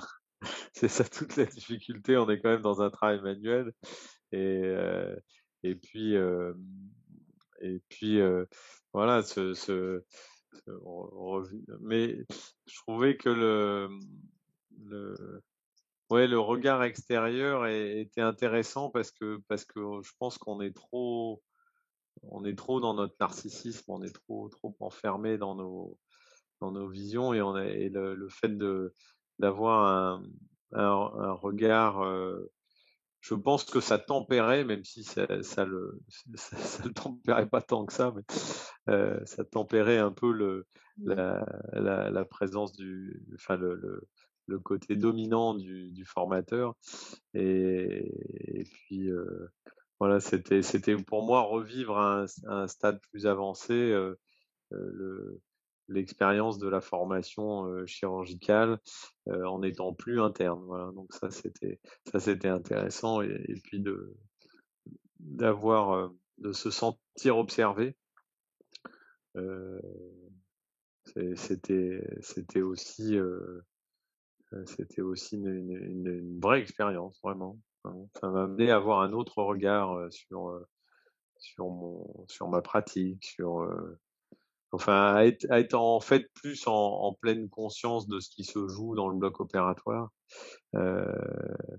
Et enfin, en pleine conscience. Non, c'est un peu prétentieux ce que je dis là, mais plus conscient en tout cas, et moins en pilotage automatique, en se rendant pas forcément compte de ce qui est en train de se jouer. Oui, ce que je voudrais dire, c'est que de toute façon, en salle d'opération, évidemment, c'est toute l'équipe qui a observé. Bon, j'observais bien sûr Emmanuel, ça m'intéressait beaucoup, mais je veux dire, la circulation extracorporelle, les penseuses, les allées et venues, les haussements de sourcils, enfin, je veux dire, tout compte, hein, je veux dire, on regarde tout et on n'a pas de, là, à l'époque, j'avais un carnet de notes, mais pendant très longtemps, je travaillais sans carnet de notes, c'est-à-dire après, comme le journal de terrain, c'est vraiment la Bible de l'ethnologue, après, je passais des heures à transcrire, mais je veux dire, il y avait le rapport à l'anesthésiste, le rapport à l'échographiste qui venait faire une échographie transésophagienne pour voir où en étaient les valves. Enfin, c'était, voilà. Alors, on parle quelquefois d'équipe au bloc opératoire. D'ailleurs, c'est le discours obligé. On parle de l'équipe. En réalité, souvent, c'est pas vraiment une équipe. C'est-à-dire qu'il y a des intérimaires qui sont arrivés le matin, qui connaissent personne. Et alors là, je voudrais citer un chirurgien américain qui s'appelle Atul Gawande, que certains d'entre vous connaissent peut-être, qui est quelqu'un qui a écrit notes en anglais, mais notes sur une science imparfaite, la chirurgie, et qui a été longtemps chargé à l'OMS du programme Save Surgery Saves Lives, c'est-à-dire la chirurgie sécure sauve des vies, et qui a fait beaucoup de remarques sur les blocs opératoires et avait participé à une enquête où au sortir du bloc opératoire, quand l'opération était finie, on demandait aux participants de dire s'ils connaissaient les uns et les autres, quel était le nom de quelqu'un, et on se apercevait que bien souvent, et là on n'est pas en France, on est aux États-Unis, ben non, ils connaissaient pas un tel, un tel, un tel. Ce qui veut dire, c'est très grave un truc comme ça, parce que ça veut dire que s'il y a un problème en cours d'opération, que les gens n'ont pas été présentés les uns aux autres, qui se connaissent pas, qui savent pas, etc., ils hésiteront à dire, tiens, j'ai remarqué que là, peut-être, parce qu'ils hésiteront à dire, peut-être, je dis une bêtise. On ne parle pas n'importe comment dans une salle d'opération, surtout en cours d'opération. Donc, si on veut signaler quelque chose, il faut oser le faire. Et si on ne connaît pas les gens, bah, peut-être on n'ose pas le faire. Donc, il y a vraiment la notion d'équipe, pour l'instant, elle ne me paraît pas toujours, sauf pour des gens qui travaillent depuis très longtemps ensemble, mais c'est rare parce que finalement, les équipes sont mouvantes. Ça change selon les disponibilités. C'est pas le même anesthésiste ou l'anesthésiste tout à coup a changé. La penseuse n'est pas venue, il faut trouver une intérimaire. Enfin, je veux dire, c'est pas ce qu'on croit. Et ça, la notion d'équipe, je crois que c'est quelque chose de pourtant fondamental pour réussir une opération. Il faut vraiment qu'il y ait une sorte de corps, je dirais au sens fort, c'est-à-dire où toutes les parties communiquent, alors que là, souvent, il y a des blocages qui sont des blocages de pouvoir quelquefois, mais pas seulement, ou des blocages de séduction aussi, mais pas seulement. Il y a tout ça. Merci beaucoup. Maintenant, on va laisser les participants réagir, faire part de leurs questions, de leurs remarques. Donc voilà, n'hésitez pas, ne soyez pas timides. Et bon, on est en petit format, donc écoutez, si quelqu'un a une question pour commencer, qu'il ou elle n'hésite pas. Bien commencé. Allez-y. Une question, donc je comprends la question, c'est la position démiurgique du chirurgien, qui tend justement peut-être à décroître. Un mot qui n'est pas apparu, c'est l'écart et la transgression. Quand on a ce sentiment de puissance, souvent on est amené à se permettre des écarts, lesquels écarts sont tolérés, voire acceptés par l'institution. La question est la suivante, et donc il y a un écart, et puis il y a un moment où l'institution qualifie l'écart à la dent de transgression. L'écart n'est pas une transgression avant d'avoir été qualifié comme tel. Est-ce que vous avez observé qu'il y a de plus en plus, il y a une propension à ce que les écarts soient qualifiés, les écarts des chirurgiens, soient qualifiés de transgression? Il y aurait l'affaiblissement de cette puissance et permettrait à l'institution de reprendre du pouvoir par rapport aux chirurgiens. Oui, le mot transgression, on l'avait prononcé quand même. Oui, vous n'avez pas écouté. Mais votre question est tout à fait passionnante, mais pour mesurer si l'écart devient une transgression ou pas, il faudrait encore que l'administration soit au courant de la transgression. Or, la transgression, elle ne se voit pas généralement. C'est-à-dire, elle se fait... Moi, je me suis intéressée aux transgressions en matière d'hygiène hospitalière au bloc opératoire. Donc, j'ai vu des patrons, donc des gens, les grands, qui sans doute, grands prêtres, étaient purs par essence, faire des transgressions en matière d'infection nosocomiale qui auraient pu être épinglées comme des transgressions et pas comme des écarts positifs. Je veux dire, c'était vraiment des choses, ben voilà, moi je suis propre, quoi. C'était ça. Là, il y a des transgressions nombreuses et d'ailleurs, les gens qui travaillent sur le problème des infections au bloc opératoire se retrouvent avec des difficultés parce que généralement, tout le monde est bien informé, évidemment. Ils font les pharmaciens des hôpitaux font des formations tout à fait bien, mais ils ne se rendent pas compte que dans le rapport à la transgression, justement, et dans le rapport au propre et au sale, pour dire les choses stériles, pas stériles, si on préfère, il y a des rapports de pouvoir qui font que, bah, du coup, ça se passe et personne ne peut mesurer l'écart. C'est simplement que moi, je le fais parce que je suis patron, alors que si c'est une infirmière, elle se fera mettre à la porte, à la limite. Je veux dire. Vous voyez, il y a ça. Et alors, il y a un anthropologue canadien qui s'appelle Serge Geneste, qui avait fait un bel article qui s'appelle, ça s'appelle 1, 2, 3 bistouri au départ, dans les années, j'ai oublié, 90 peut-être, montrant comment les infirmières, mais là on est aux États-Unis ou au Canada plutôt, peuvent se servir des règles d'asepsie pour avoir barre sur les chirurgiens, c'est-à-dire les obliger à respecter les règles, mais il faut pour ça être dans un autre système que le nôtre. Hein. Et Atul Gawande parle d'un système, mais là on est dans la pose de cathéter, on va laisser tomber, c'est trop long et c'est mieux qu'Emmanuel vous dise ce qu'il pense de votre question, parce que c'est une bonne question en effet. Après, il y a la transgression.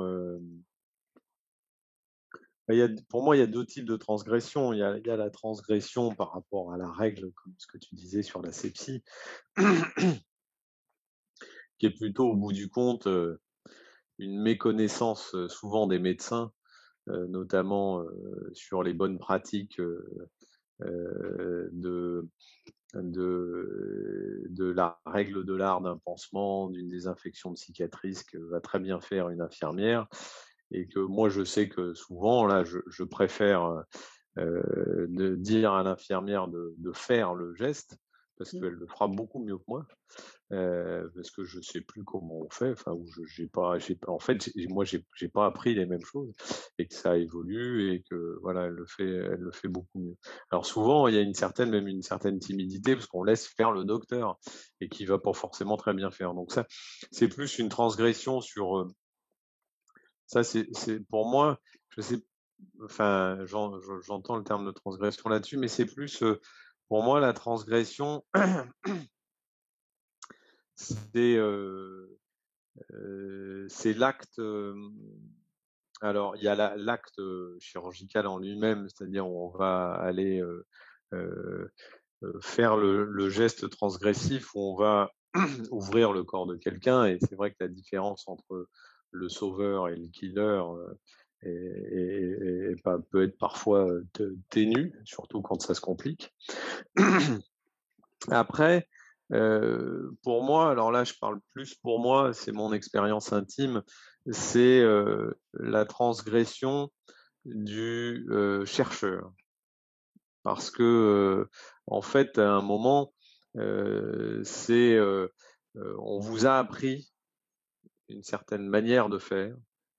Et alors moi, par exemple, j'ai développé un dispositif médical pour réparer les valves aortiques. Bon, quand j'étais interne, je voyais consciencieusement mes patrons prendre la valve aortique et crac, crac, crac, ils regardaient même pas la valve, 3 coups de ciseaux, une valve qui avait l'air sensiblement normale, et puis ils l'enlevaient, puis voilà.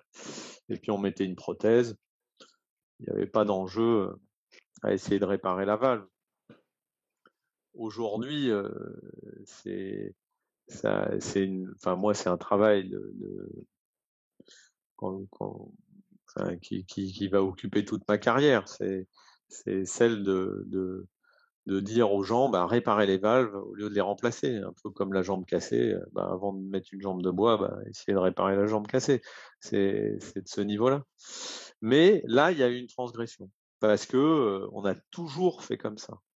On a toujours remplacé ces valves. Donc là, c'est à la fois une question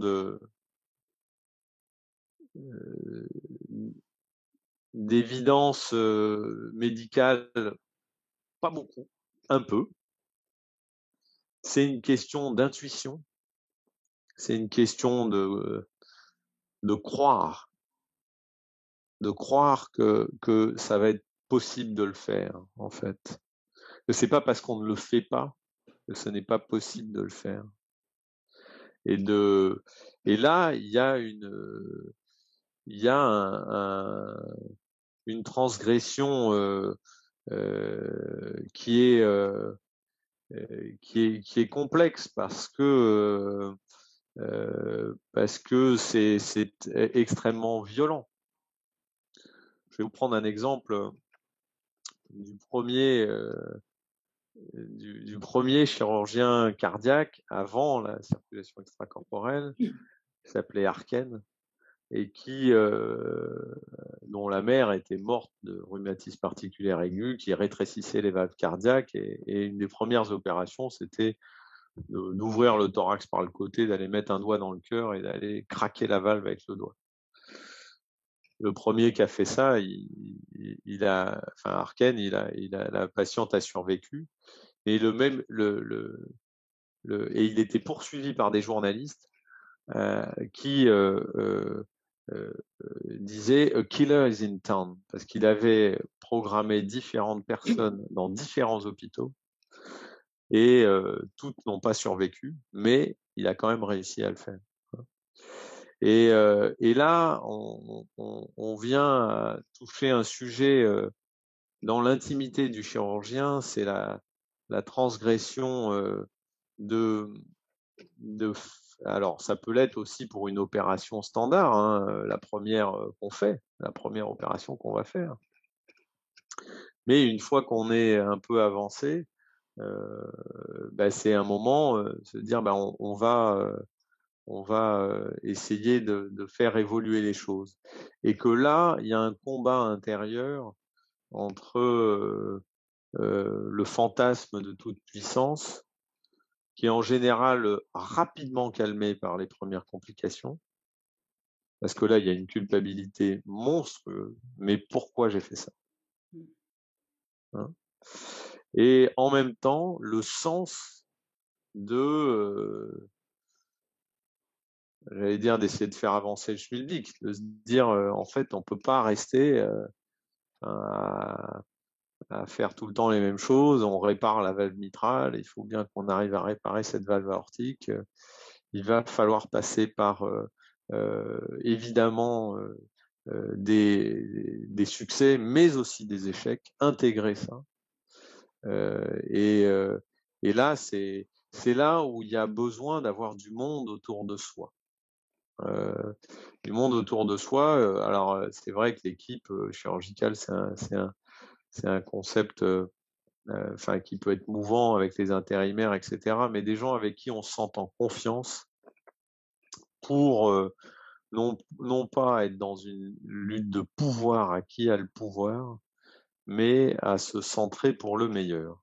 Et ça, c'est pas facile, et c'est assez rare.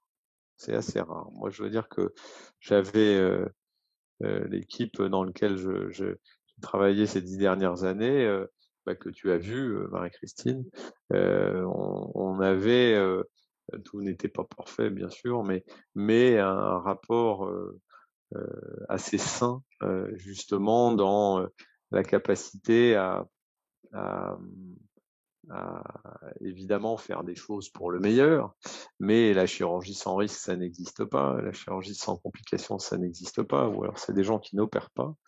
Et de savoir, d'avoir un rapport à une certaine vérité, une certaine honnêteté, pouvoir sans honte exposer les difficultés qu'on a pu rencontrer, pouvoir débriefer et pas rester dans sa solitude, parce que la transgression, elle a un côté, il faut qu'elle soit faite en pleine lumière et pas en catimini, même si dans l'histoire de la médecine, il y a souvent eu des transgressions en catimini, hein. Alors justement, moi, vos interventions sur la valve aortique, je les considère comme je les appelle comme des écarts à la norme. Et ça n'a jamais été une transgression parce qu'on n'a jamais qualifié cet acte-là de transgressif et avec une sanction à la clé. La question, c'est évidemment qu'il y a des écarts à la norme qui sont visiblement connus de l'équipe, de l'hôpital, de la recherche et parfois de vos pairs, puisque j'imagine que vous échangez. Mais à un moment donné, l'institution peut y mettre un terme en disant non, l'ARS, on ne pouvait pas avoir ce d'acte. La HAS interdit de faire des opérations, telle opération en moins de temps, etc. Donc, à un moment, l'institution arrive, elle qualifie l'écart de transgression en disant voici la norme est là. Et ma question, c'est est-ce que vous avez constaté que l'hôpital ou l'institution avait ces derniers temps une plus grande propension à qualifier certains écarts de transgression. Donc, peut-être à moins laisser la possibilité aux médecins, en l'occurrence, d'avoir ces écarts de comportement. Pour le bien, hein, évidemment, pour le bien. Alors, pour moi, c'est pas tellement l'hôpital qui va bloquer, c'est le poids de la réglementation européenne, notamment, qui est du coup devient un frein majeur et une limitation majeure au développement de nouvelles techniques, au développement du coup, enfin, ça sur le côté transgressif, c'est-à-dire de mettre en place des nouveaux dispositifs, des nouvelles choses. Il y a ou des modifications du coup qui vont amener les praticiens à s'adapter parce que l'outil n'est pas forcément bien, et donc à faire en fait un peu de la transgression pour essayer de s'adapter autour d'une limite que l'industriel va pas forcément adapter parce que ça lui coûterait un bras, et vraiment, hein. C'est-à-dire que ça peut être sur des dispositifs qui sont pas des marchés énormes. C'est une vraie limite à faire évoluer les choses parce que techniquement, c'est tout à fait possible. Après, la réglementation, c'est un système un peu pervers où l'autorité de régulation n'est pas celle qui fait le contrôle, elle le délègue souvent à des monopoles privés qui vont aller faire le contrôle des réglementations européennes en vigueur. Et là, on est aussi dans une certaine système, enfin, en tout cas un peu mafieux, qui avait été d'ailleurs parce qu'il y a des monopoles, hein, qui avait été pointé par le scandale des implant files. Je ne sais pas si vous en avez entendu parler, mais qui était le scandale justement de tous les systèmes d'entrée et de régulation des différents dispositifs médicaux avec parfois les dérives et les transgressions, alors là pas au bloc opératoire, mais les transgressions sur la régulation en fonction des pays d'entrée et des liens plus ou moins étroits de l'industrie sur la mise en place de nouveaux dispositifs médicaux. Mais à l'hôpital, moi alors on peut plus faire n'importe quoi, mais ça c'est pas plus mal. C'est-à-dire on peut pas arriver avec un matériel et puis dire bah je vais l'implanter, voilà, comme ça vous allez me le stériliser au Poupinel, et puis ça marche plus. La stérilisation, les hôpitaux depuis les infections avec le Creutzfeldt-Jakob, etc. Et Dieu merci, il y a une pratique qui est quand même beaucoup plus cadrée et qui fonctionne mieux. Mais souvent en fait c'est s'organiser, souvent c'est s'adapter avec un matériel qui est pas forcément adapté, voilà, et qui amène à faire des gestes.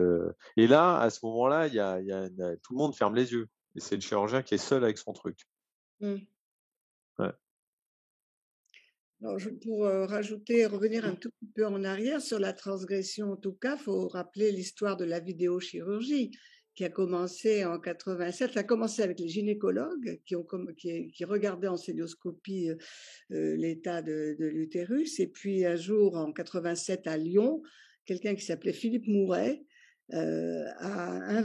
avait une patiente qui avait un problème gynécologique et un problème à la vésicule biliaire, ou je sais pas, un truc comme ça, j'ai un peu oublié le détail. Toujours est-il qu'en garde, donc où il n'y avait pas tout le monde non plus autour de lui, et donc en catimini, il a pris un endoscope, il est passé donc du côté du nombril, et là où il est allé décoller la vésicule biliaire. Il a opéré, il a fait quelque chose. Alors lui, on l'a traité d'assassin. Il a été traité d'assassin par l'Académie de chirurgie, évidemment. Enfin, il a été ostracisé très longtemps.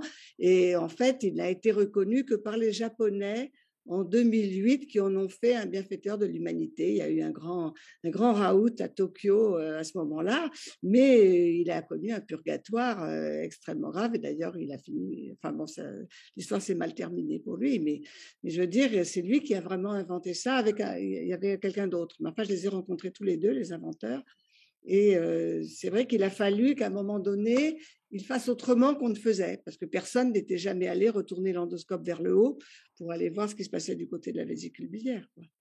Et bon, et il l'a fait, et heureusement, ça a bien marché. Mais je veux dire, il a été considéré comme un assassin depuis longtemps. Mais à l'époque, en 87, il n'y avait pas toutes les réglementations qu'il y a aujourd'hui. Et moi, combien de fois en salle d'opération, j'ai entendu les chirurgiens dire: ah oui, mais si c'était maintenant, on le ferait plus, ce qu'on a inventé il y a 20 ans ou 30 ans. Parce qu'on se souciait peu, je crois, on se souciait des règles de l'art, mais on n'était pas surveillés comme, les chirurgiens n'étaient pas surveillés comme aujourd'hui, quoi. Je crois. Je sais pas. De l'artisan. Voilà. Réalise dans de multiples cadres. Oui, après la difficulté, en fait, je crois qu'aujourd'hui, en fait, et c'est encore présent aujourd'hui, pour moi, l'enjeu, c'est surtout un enjeu d'évaluation globale, en fait, parce que la difficulté, évidemment, que la transgression, à un moment, c'est des moments qui sont aussi extrêmement intenses, hein, le fait de se dire, c'est très stressant, et en même temps, quand ça fonctionne, voilà, on franchit une étape, et puis, alors comment? C'est jubilatoire quand ça fonctionne. Bien sûr. Ah bah bien sûr qu'à ce moment-là, mais ça, je dois dire que, moi, en tout cas, ça, évidemment que ça flatte l'ego, c'est certain, mais ça renforce encore plus le besoin de mettre tout en pleine lumière, vraiment, parce que tout soit, que les choses soient évaluées, en fait, vraiment. Et ça, si on regarde bien aujourd'hui, alors c'est vrai dans tous les domaines, hein, il n'y a pas que la santé, mais l'évaluation globale de ce qu'on fait dans la société, pour la société, et notamment l'évaluation globale des traitements qui sont donnés, aujourd'hui, ça n'existe pas vraiment, hein. Même si la médecine fait partie des sciences qui sont le mieux évaluées, plutôt le moins mal, ça reste, là encore, dans la grande majorité des cas, des évaluations qui sont financées par l'industrie, avec tous les conflits d'intérêts que ça peut poser. Et que là, le régulateur aussi a sûrement un rôle à jouer. Moi, je sais que j'y travaille. J'y ai travaillé à partir du moment où je me suis lancé dans l'innovation sur la réparation valvulaire aortique. D'emblée, j'ai dit, on se compare par rapport au traitement de référence. Et puis après, on a fait, au niveau de la Société internationale des maladies valvulaires, on a fait un registre international des réparations de la valve, où on a proposé à tous les centres de mettre leurs patients pour mutualiser nos résultats et pouvoir s'évaluer. Et que là, on propose avec, justement, je m'occupe avec la Société internationale des maladies valvulaires et l'Université d'Harvard, de faire des standards d'évaluation globale des maladies valvulaires pour qu'on évalue les traitements, qu'on évalue non plus les traitements, parce que ça a été un des travers, c'est un des vrais problèmes dont on ne réalise pas, c'est que la médecine souvent évalue les traitements, le traitement A versus le traitement B, le device numéro 1 versus le device numéro 2, et souvent d'ailleurs, c'est pas versus le device numéro 2, c'est l'évaluation des résultats du device voilà, d'un seul device, et enfin d'un seul matériel, et qu'en fait et ça c'était tout le travail d'un économiste d'ailleurs qui n'était pas du tout un médecin, qui s'appelle Michael Porter d'Harvard Business School, et qui a dit mais attendez les médecins là, enfin à la suite d'une expérience personnelle, il a dit mais attendez les médecins là, vous évaluez pas vous évaluez les traitements, mais vous évaluez pas le devenir des malades, quel que soit le traitement.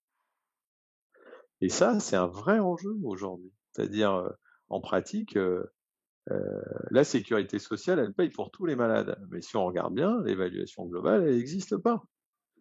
C'est-à-dire évaluer le devenir du malade. C'est de se dire, aujourd'hui, en fait, c'est de se dire, parmi la population temps, tous les gens qui sont opérés, alors je peux prendre le sujet que je connais bien, les maladies des valves, et c'est le standard d'évaluation globale international qu'on est en train de faire. Ça s'appelle les standards ICHOM, ICHOM, c'est International Consortium for Healthcare Outcome for Patient Measurement, comme quelque chose comme ça. Et c'est les standards ICHOM, ICHOM. Et vous pouvez regarder sur Internet. Et donc, c'est assez intéressant parce que c'est le fait de se dire, plutôt que d'évaluer les traitements des gens, un traitement, ou à la limite un traitement versus un autre traitement, eh bien, on va évaluer les patients qui ont tous les mêmes maladies et on va regarder, en fait, on va essayer de comparer, on va essayer d'avoir une évaluation globale, quel que soit le traitement, parce qu'il n'y a pas qu'un seul traitement, ou il n'y en a pas deux, souvent il y en a plusieurs. Et que par exemple, il y a eu des scandales dans l'histoire. Il y a eu le scandale des prothèses mammaires, mais dans la chirurgie valvulaire, on sait très bien, et dans toutes les disciplines, tout le monde sait. Parfois, on dit oh la valve truc là, oh là là, faut surtout pas l'implanter. Mais le marché, c'est des enjeux de pognon. Et donc, moi, au même moment où on disait la valve truc, là, il faut surtout plus l'implanter en France, ils sont tous réopérés, eh ben, ça pénétrait le marché japonais ou le marché américain qui avait mis un peu plus de temps à donner les autorisations. Et là, il y a un cynisme crasse qui est voilà, il y a des enjeux, il y a eu des investissements, on y va et on profite du marché tant qu'il est là. Et comme il n'y a pas forcément l'évaluation globale derrière, eh ben, il n'y a pas forcément, enfin, pour qu'il y ait un arrêt d'une commercialisation d'un dispositif qui est suboptimal, il faut vraiment qu'il soit catastrophique. Nous, on avait eu un exemple très criant dans nos prothèses, ça s'appelait la prothèse de Björk-Scheile. C'était une prothèse avec un disque qui pivotait, et en fait, l'armature du disque se cassait. Et alors là, c'était la catastrophe, les gens mouraient. Bon, alors là, on s'est rendu compte au bout d'un moment, quand il y en a eu suffisamment, c'est-à-dire quand le bruit de fond monte, mais le bruit de fond, dans ces cas-là, en médecine, c'est souvent des morts, hein, monte suffisamment important pour que des décisions soient prises. L'outil de la prise du thermomètre d'évaluation globale des différentes maladies, c'est-à-dire l'évaluation globale des patients, en pratique, ça veut dire... Qu'est-ce que ça veut dire en pratique? Parce que peut-être c'est pas suffisamment clair ce que je vous explique.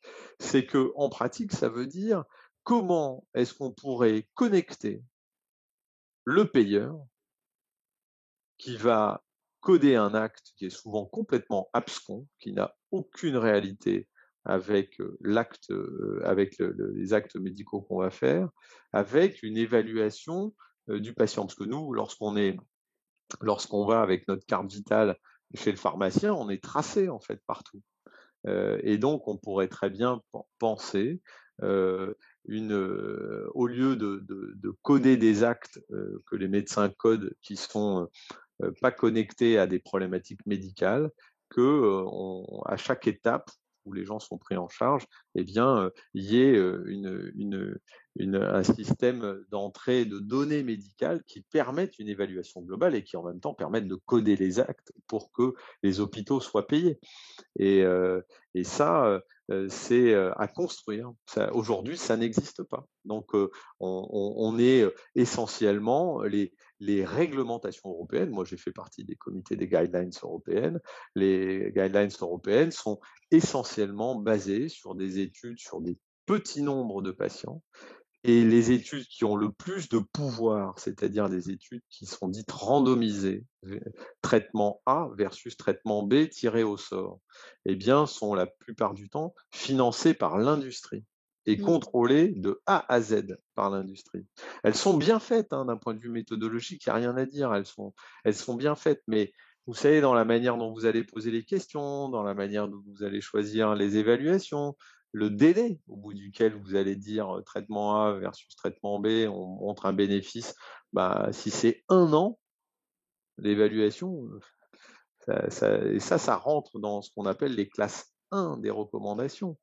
Alors j'ai peut-être un discours qui est un peu dur, mais ça c'est la réalité. C'est la réalité. C'est-à-dire c'est de se dire comment on arrive à avoir justement un reflet plus réel de nos pratiques et qu'elles soient moins sujettes que les organismes payeurs et les organismes régulateurs des autorisations ne délèguent pas la responsabilité de l'évaluation à l'industrie. Aujourd'hui, c'est encore beaucoup trop le cas. La grande majorité des études qui rentrent en classe 1, donc c'est-à-dire il faut le faire dans les recommandations européennes ou dans les recommandations nord-américaines, sont financées par l'industrie. Et ça, on ne peut pas être jugé parti. C'est pas possible. Mais c'est la réalité. Aujourd'hui, c'est encore la réalité. Est-ce qu'il y a d'autres questions? Il nous reste un quart d'heure, donc je vous propose peut-être de prendre les questions. Donc il y a Gérard qui en a une, Madame Dubanet également. Je vous propose de prendre les 2-3 questions qu'il y aura. Marie-Lou, ça va faire beaucoup. On va prendre les 3 à la suite et on vous laissera Marie-Christine et Emmanuel répondre. Et je pense qu'on arrivera chemin faisant à notre horaire de 20 heures. Gérard pour commencer, Madame Dubanet et ensuite Marie-Lou. Je vais laisser surtout la parole aux plus jeunes. Moi, je vais juste intervenir. Merci pour l'exposé qui est très riche, évidemment, avec l'expérience que vous avez tous les deux. C'était pas, je m'y attendais et vous partez sur plein de thèmes qui sont, à mon avis, décisifs. Moi, je reviens sur la question de l'industrie, de l'industrialisation qui est quand même omniprésent là, dans l'exposé. Aussi bien lorsqu'on parle des industries qui infiltrent les hôpitaux à travers des dispositifs technologiques, c'est vrai, de plus en plus coûteux, de plus en plus sophistiqués, avec de nouveaux métiers aussi qui entrent. Donc c'est cette tension de l'industrie, de ce processus d'industrialisation avec un certain type de standardisation derrière, et le rapport à la règle, la question de la règle, du sens de la règle, y compris pour les praticiens du bloc. C'est quelque chose que j'ai entendu quand même pas mal de fois, alors pas tellement de la part des chirurgiens, mais de la part de l'infirmière ou l'infirmier du bloc. C'est un rapport à la règle qui devient finalement plus abstrait, plus distendu, quoi. Mais c'est aussi parce que la règle, on a l'impression qu'elle vient d'ailleurs, elle est comme plaquée, elle est d'une certaine manière assez abstraite. Elle est plus coproduite localement, je dirais. Elle est plus coproduite si je parle en sociologue, par les acteurs sociaux, quoi. Donc, pour cette raison-là, elle fait pas nécessairement sens. Donc, on va l'appliquer, mais de façon très formelle et peut-être un peu comme ça, superficielle. Et ça me renvoie aussi à la question, à un thème qu'a abordé Marie-Christine, c'est la question de l'engagement. Alors, je ne dirais pas qu'il y a moins d'engagement, plus d'engagement aujourd'hui. Ça, c'est vrai, ce que tu as dit. Bon, on a toujours tendance à dire qu'avant, c'était mieux. Mais sans doute, c'est un engagement qui change, qui se déplace, en tout cas, qui change. Et je crois que la question de l'engagement, de l'engagement dans le travail, dans la qualité du travail, etc., est très liée à ce rapport, évidemment, à ce rapport à la règle qui est en train de changer. Ça, c'est le premier point, mais c'est plus une remarque, encore une fois, qu'une question, mais qui demanderait de long développement. L'autre point, c'est la question de l'innovation. Emmanuel Lanzac on a parlé de la transgression comme une source d'innovation. Enfin, créativité, la transgression, c'est de la création. Mais c'est une innovation qui est incrémentale. qui est plutôt local, qui est fait par les pairs, et qui veut pas dire d'ailleurs, si ça passe par des transgressions, ça veut pas dire qu'il n'y a pas de normes, qu'il n'y a pas de règles. Il y a des règles, mais c'est pas les mêmes que celles qui pourraient être imposées de façon abstraite de l'extérieur. Donc je vois une tension aussi entre ce type d'innovation-là, avec même des techniques qui étaient inventées localement par les praticiens eux-mêmes et dans la pratique, et une innovation, plutôt une R&D industrielle qui s'impose de plus en plus comme la norme dominante. Voilà, c'était juste, mais c'est plus des remarques encore une fois que des questions. Mais je pense que la chirurgie, elle est prise avec ça. Moi, je l'ai vécu dans le monde aéronautique. Il s'est passé des choses très proches là, de ce point de vue-là. Et à la fin, les pilotes ont quand même largement perdu la main. Voilà.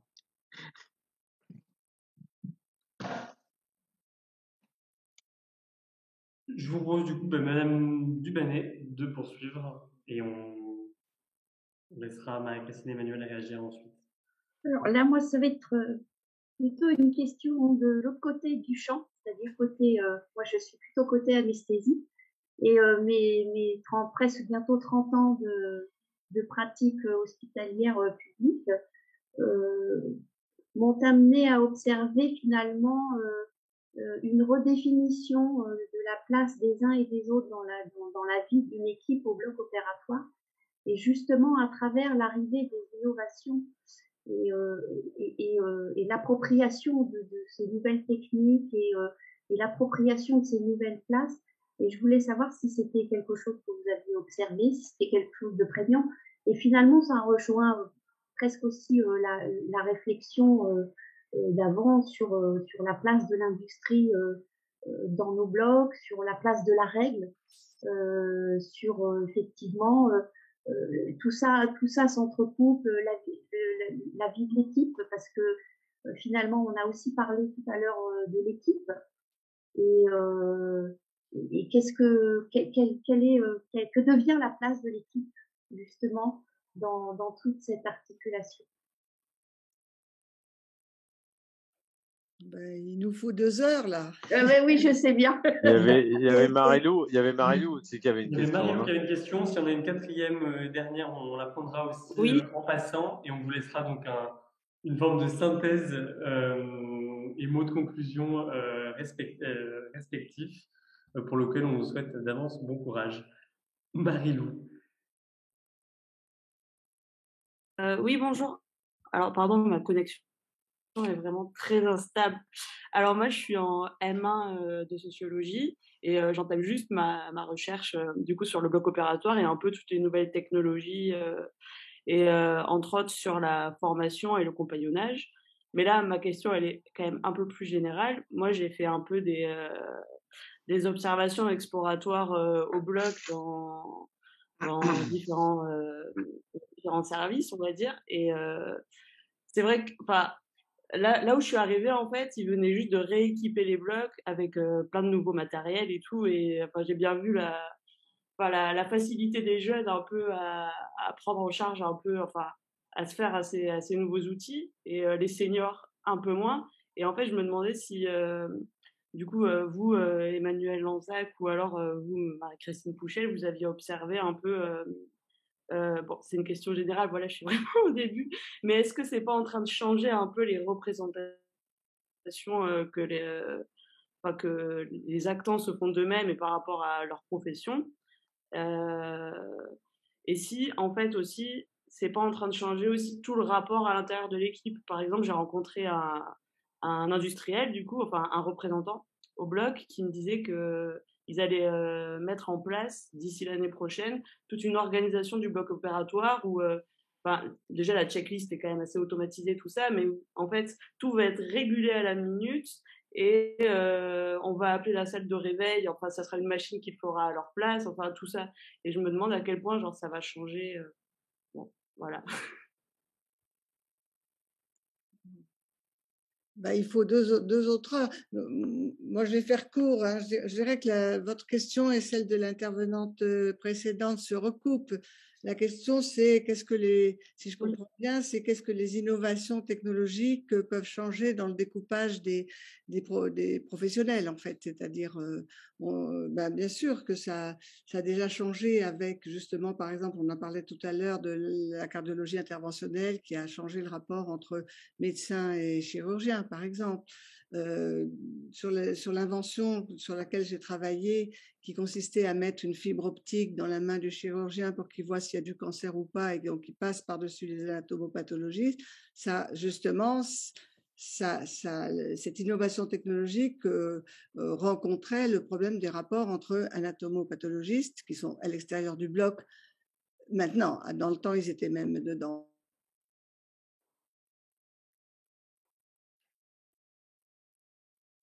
Genre de problématique, et je crois que voilà, c'est à la limite, c'est normal. Maintenant, pour ce qui est de l'adoption des innovations, on l'a vu, par exemple, moi je l'ai vu pour le soulagement de la douleur en réanimation, par exemple, dans les années 90. Ce qui s'est passé, c'est que quand c'est les jeunes qui arrivent porteurs de l'innovation, les vieux qui ont le pouvoir, ils n'ont pas du tout envie que les jeunes aient un pouvoir supplémentaire, donc ils font obstruction. Ça peut arriver. Il y a des patrons qui, au contraire, s'en emparent, mais il y a des patrons qui, parce que c'est porté, parce qu'ils vont être mis en défaut finalement. Et en plus, sur le soulagement de la douleur, il y aurait beaucoup à dire, donc je ne le dis pas. Mais ce rapport de pouvoir a freiné certainement, à certains moments, l'innovation. Pareil pour l'intubation par la bouche, l'intubation par le nez ou l'intubation au masque, enfin pas l'intubation, du coup le masque à oxygène, c'est des choses qui jouaient, qui interfèrent toujours. Vous avez toujours des professionnels qui ont leur, je vais être un peu méchante, leur hochet, hein, leur instrument préféré, et si les jeunes arrivent avec quelque chose de nouveau, ça pose le problème du pouvoir, quand même, malgré tout. Donc je pense que c'est ça. Mais Emmanuel, tu auras peut-être des choses... J'essaie de faire court, évidemment, je ne fais pas très clair du coup, mais je vais m'arrêter là. Oui, alors, je crois que l'évolution par rapport aux jeunes générations et puis par rapport à l'évolution de ce qui est en train de se passer, alors, c'est vrai que d'un point de vue technologique, ça évolue et puis que les nouvelles générations sûrement sont beaucoup plus souples avec ça et une capacité d'adaptation beaucoup plus importante. Après, sur les organisations en elles-mêmes au sein du bloc opératoire et la dynamique d'équipe, je veux dire, il y a des endroits où c'est bien parce que la dynamique est relativement saine. Il y a des endroits où c'est extrêmement pervers et globalement, et où c'est vraiment extrêmement malsain, où chacun va voilà, c'est dans le monde de la médecine comme dans tous les autres mondes, mais dans le monde de la médecine, c'est la gestion de la culpabilité et la projection de cette culpabilité et de la responsabilité et donc de la culpabilité les uns sur les autres, et que là à ce moment-là, il y a un vrai il y aurait un intérêt, je pense, à l'instar du regard extérieur que Marie-Christine a pu apporter sur nos blocs opératoires, mais qui est un regard qui est assez discret, qui est assez, j'allais dire non interventionnel. Ben oui. Voilà. Je pense qu'il y aurait un intérêt à avoir des dynamiques de travail beaucoup plus, un regard extérieur qui aide à faire en sorte que l'organisation s'améliore pour le bien-être de la prise en charge des gens et pour le bien-être de la prise en charge pour le bien-être des gens au travail. Et que là, ça vient toucher à une espèce de sacro-saint pouvoir médical qui est qui sait, voilà, qui sait. Alors que oui, peut-être il sait la médecine, mais c'est rien du tout de la gestion humaine, très mal. Et la plupart des gens sont mal formés, voire pas formés, ou très peu. Et ça s'invente pas. C'est pas parce que voilà, on vient on devient chef de service que d'un seul coup, on a l'intuition géniale de la manière dont on va pouvoir gérer de façon saine les équipes. En général, les gens sont débordés et puis ils gèrent au petit bonheur la chance et ils éteignent les incendies quand il y en a. Voilà, et qu'on n'est pas du tout dans des logiques intégratives qui permettent, je pense, enfin moi en tout cas, c'est peut-être mon mot de conclusion puisque je vois que l'heure approche, mais c'est en fait comment essayer de penser peut-être que la plus grande des transgressions serait celle de la réorganisation du soin. Oui. C'est peut-être ça, pour moi, je crois, la plus grande des transgressions. Parce que la transgression médicale, ça y est, enfin, voilà, on y va, c'est un peu plus cadré, on fait moins n'importe quoi, il y a des protocoles, la recherche, etc. Et le parcours du soin est encore un parcours du combattant pour les malades. La maltraitance entre les gens dans les structures hospitalières est encore extrêmement présente. Les gens sont pas souvent mal accueillis dans les équipes. C'est une espèce de bizutage pas très bien dit et que voilà, nos modes de fonctionnement génèrent énormément de souffrance et je crois qu'il y aurait une vraie transgression pour le mieux à se réorganiser et à essayer des gens aider le pouvoir médical à se réorganiser et faire rentrer des non-médecins dans l'organigramme de l'hôpital. Mais c'est pas simple. C'est pas simple parce que c'est des talents. Puis ça rentre pas dans les budgets, ça. Hein. Voilà. Je suis complètement d'accord avec ce que tu viens de dire et ça me fait plaisir que ce soit un chirurgien qui le dise parce que vous n'êtes pas nombreux dans le métier à penser comme ça. Mais je crois que c'est vraiment extrêmement important et ça relève de l'analyse institutionnelle.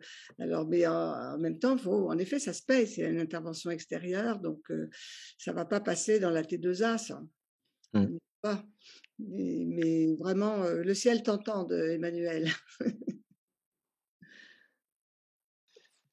Merci beaucoup, docteur Lansac, Madame Pouchel, pour cette séance très, très riche, très dense, pleine de beaucoup de choses. Vous ouvrez en plus une dernière porte parce que l'épisode Covid récent, on a beaucoup entendu des soignants dire qu'on manquait de soignants et qu'il y avait peut-être trop d'administratifs. Et finalement, est-ce que la question est vraiment celle-ci? Donc, merci d'ouvrir cette porte. Ça aurait été intéressant qu'on puisse le développer encore plus. Voilà, donc encore une fois, merci à tous d'avoir été présents. La prochaine séance du séminaire, donc ce sera le mercredi 1er décembre. Attention, il y a un petit changement de date. Initialement, c'était le 24 novembre, mais pour des raisons de congrès de chirurgie. Du coup, une des intervenantes, le docteur Oriana Ciaccio, n'était plus disponible. Donc, mercredi 1er décembre, 18h-20h, ça ne change pas. Et donc, elle échangera cette fois avec le professeur Berco, Régine Berco, qui est professeur émérite de sociologie à l'université Paris 8. Voilà. Donc, les modifications dans les agendas à noter. Nicolas. Merci beaucoup à toutes et à tous. Très bonne soirée. Et donc, on vous enverra, si vous souhaitez, quelques références des travaux de Marie-Christine Pouchel et Dr Emmanuel Lansac. Et donc, on est au plaisir de vous retrouver le 1er décembre et vous recevrez, comme inscrit au séminaire, les informations par email dans les semaines qui précèdent. Voilà, très bonne soirée. À bientôt. Au revoir tout le monde. Merci. Au revoir.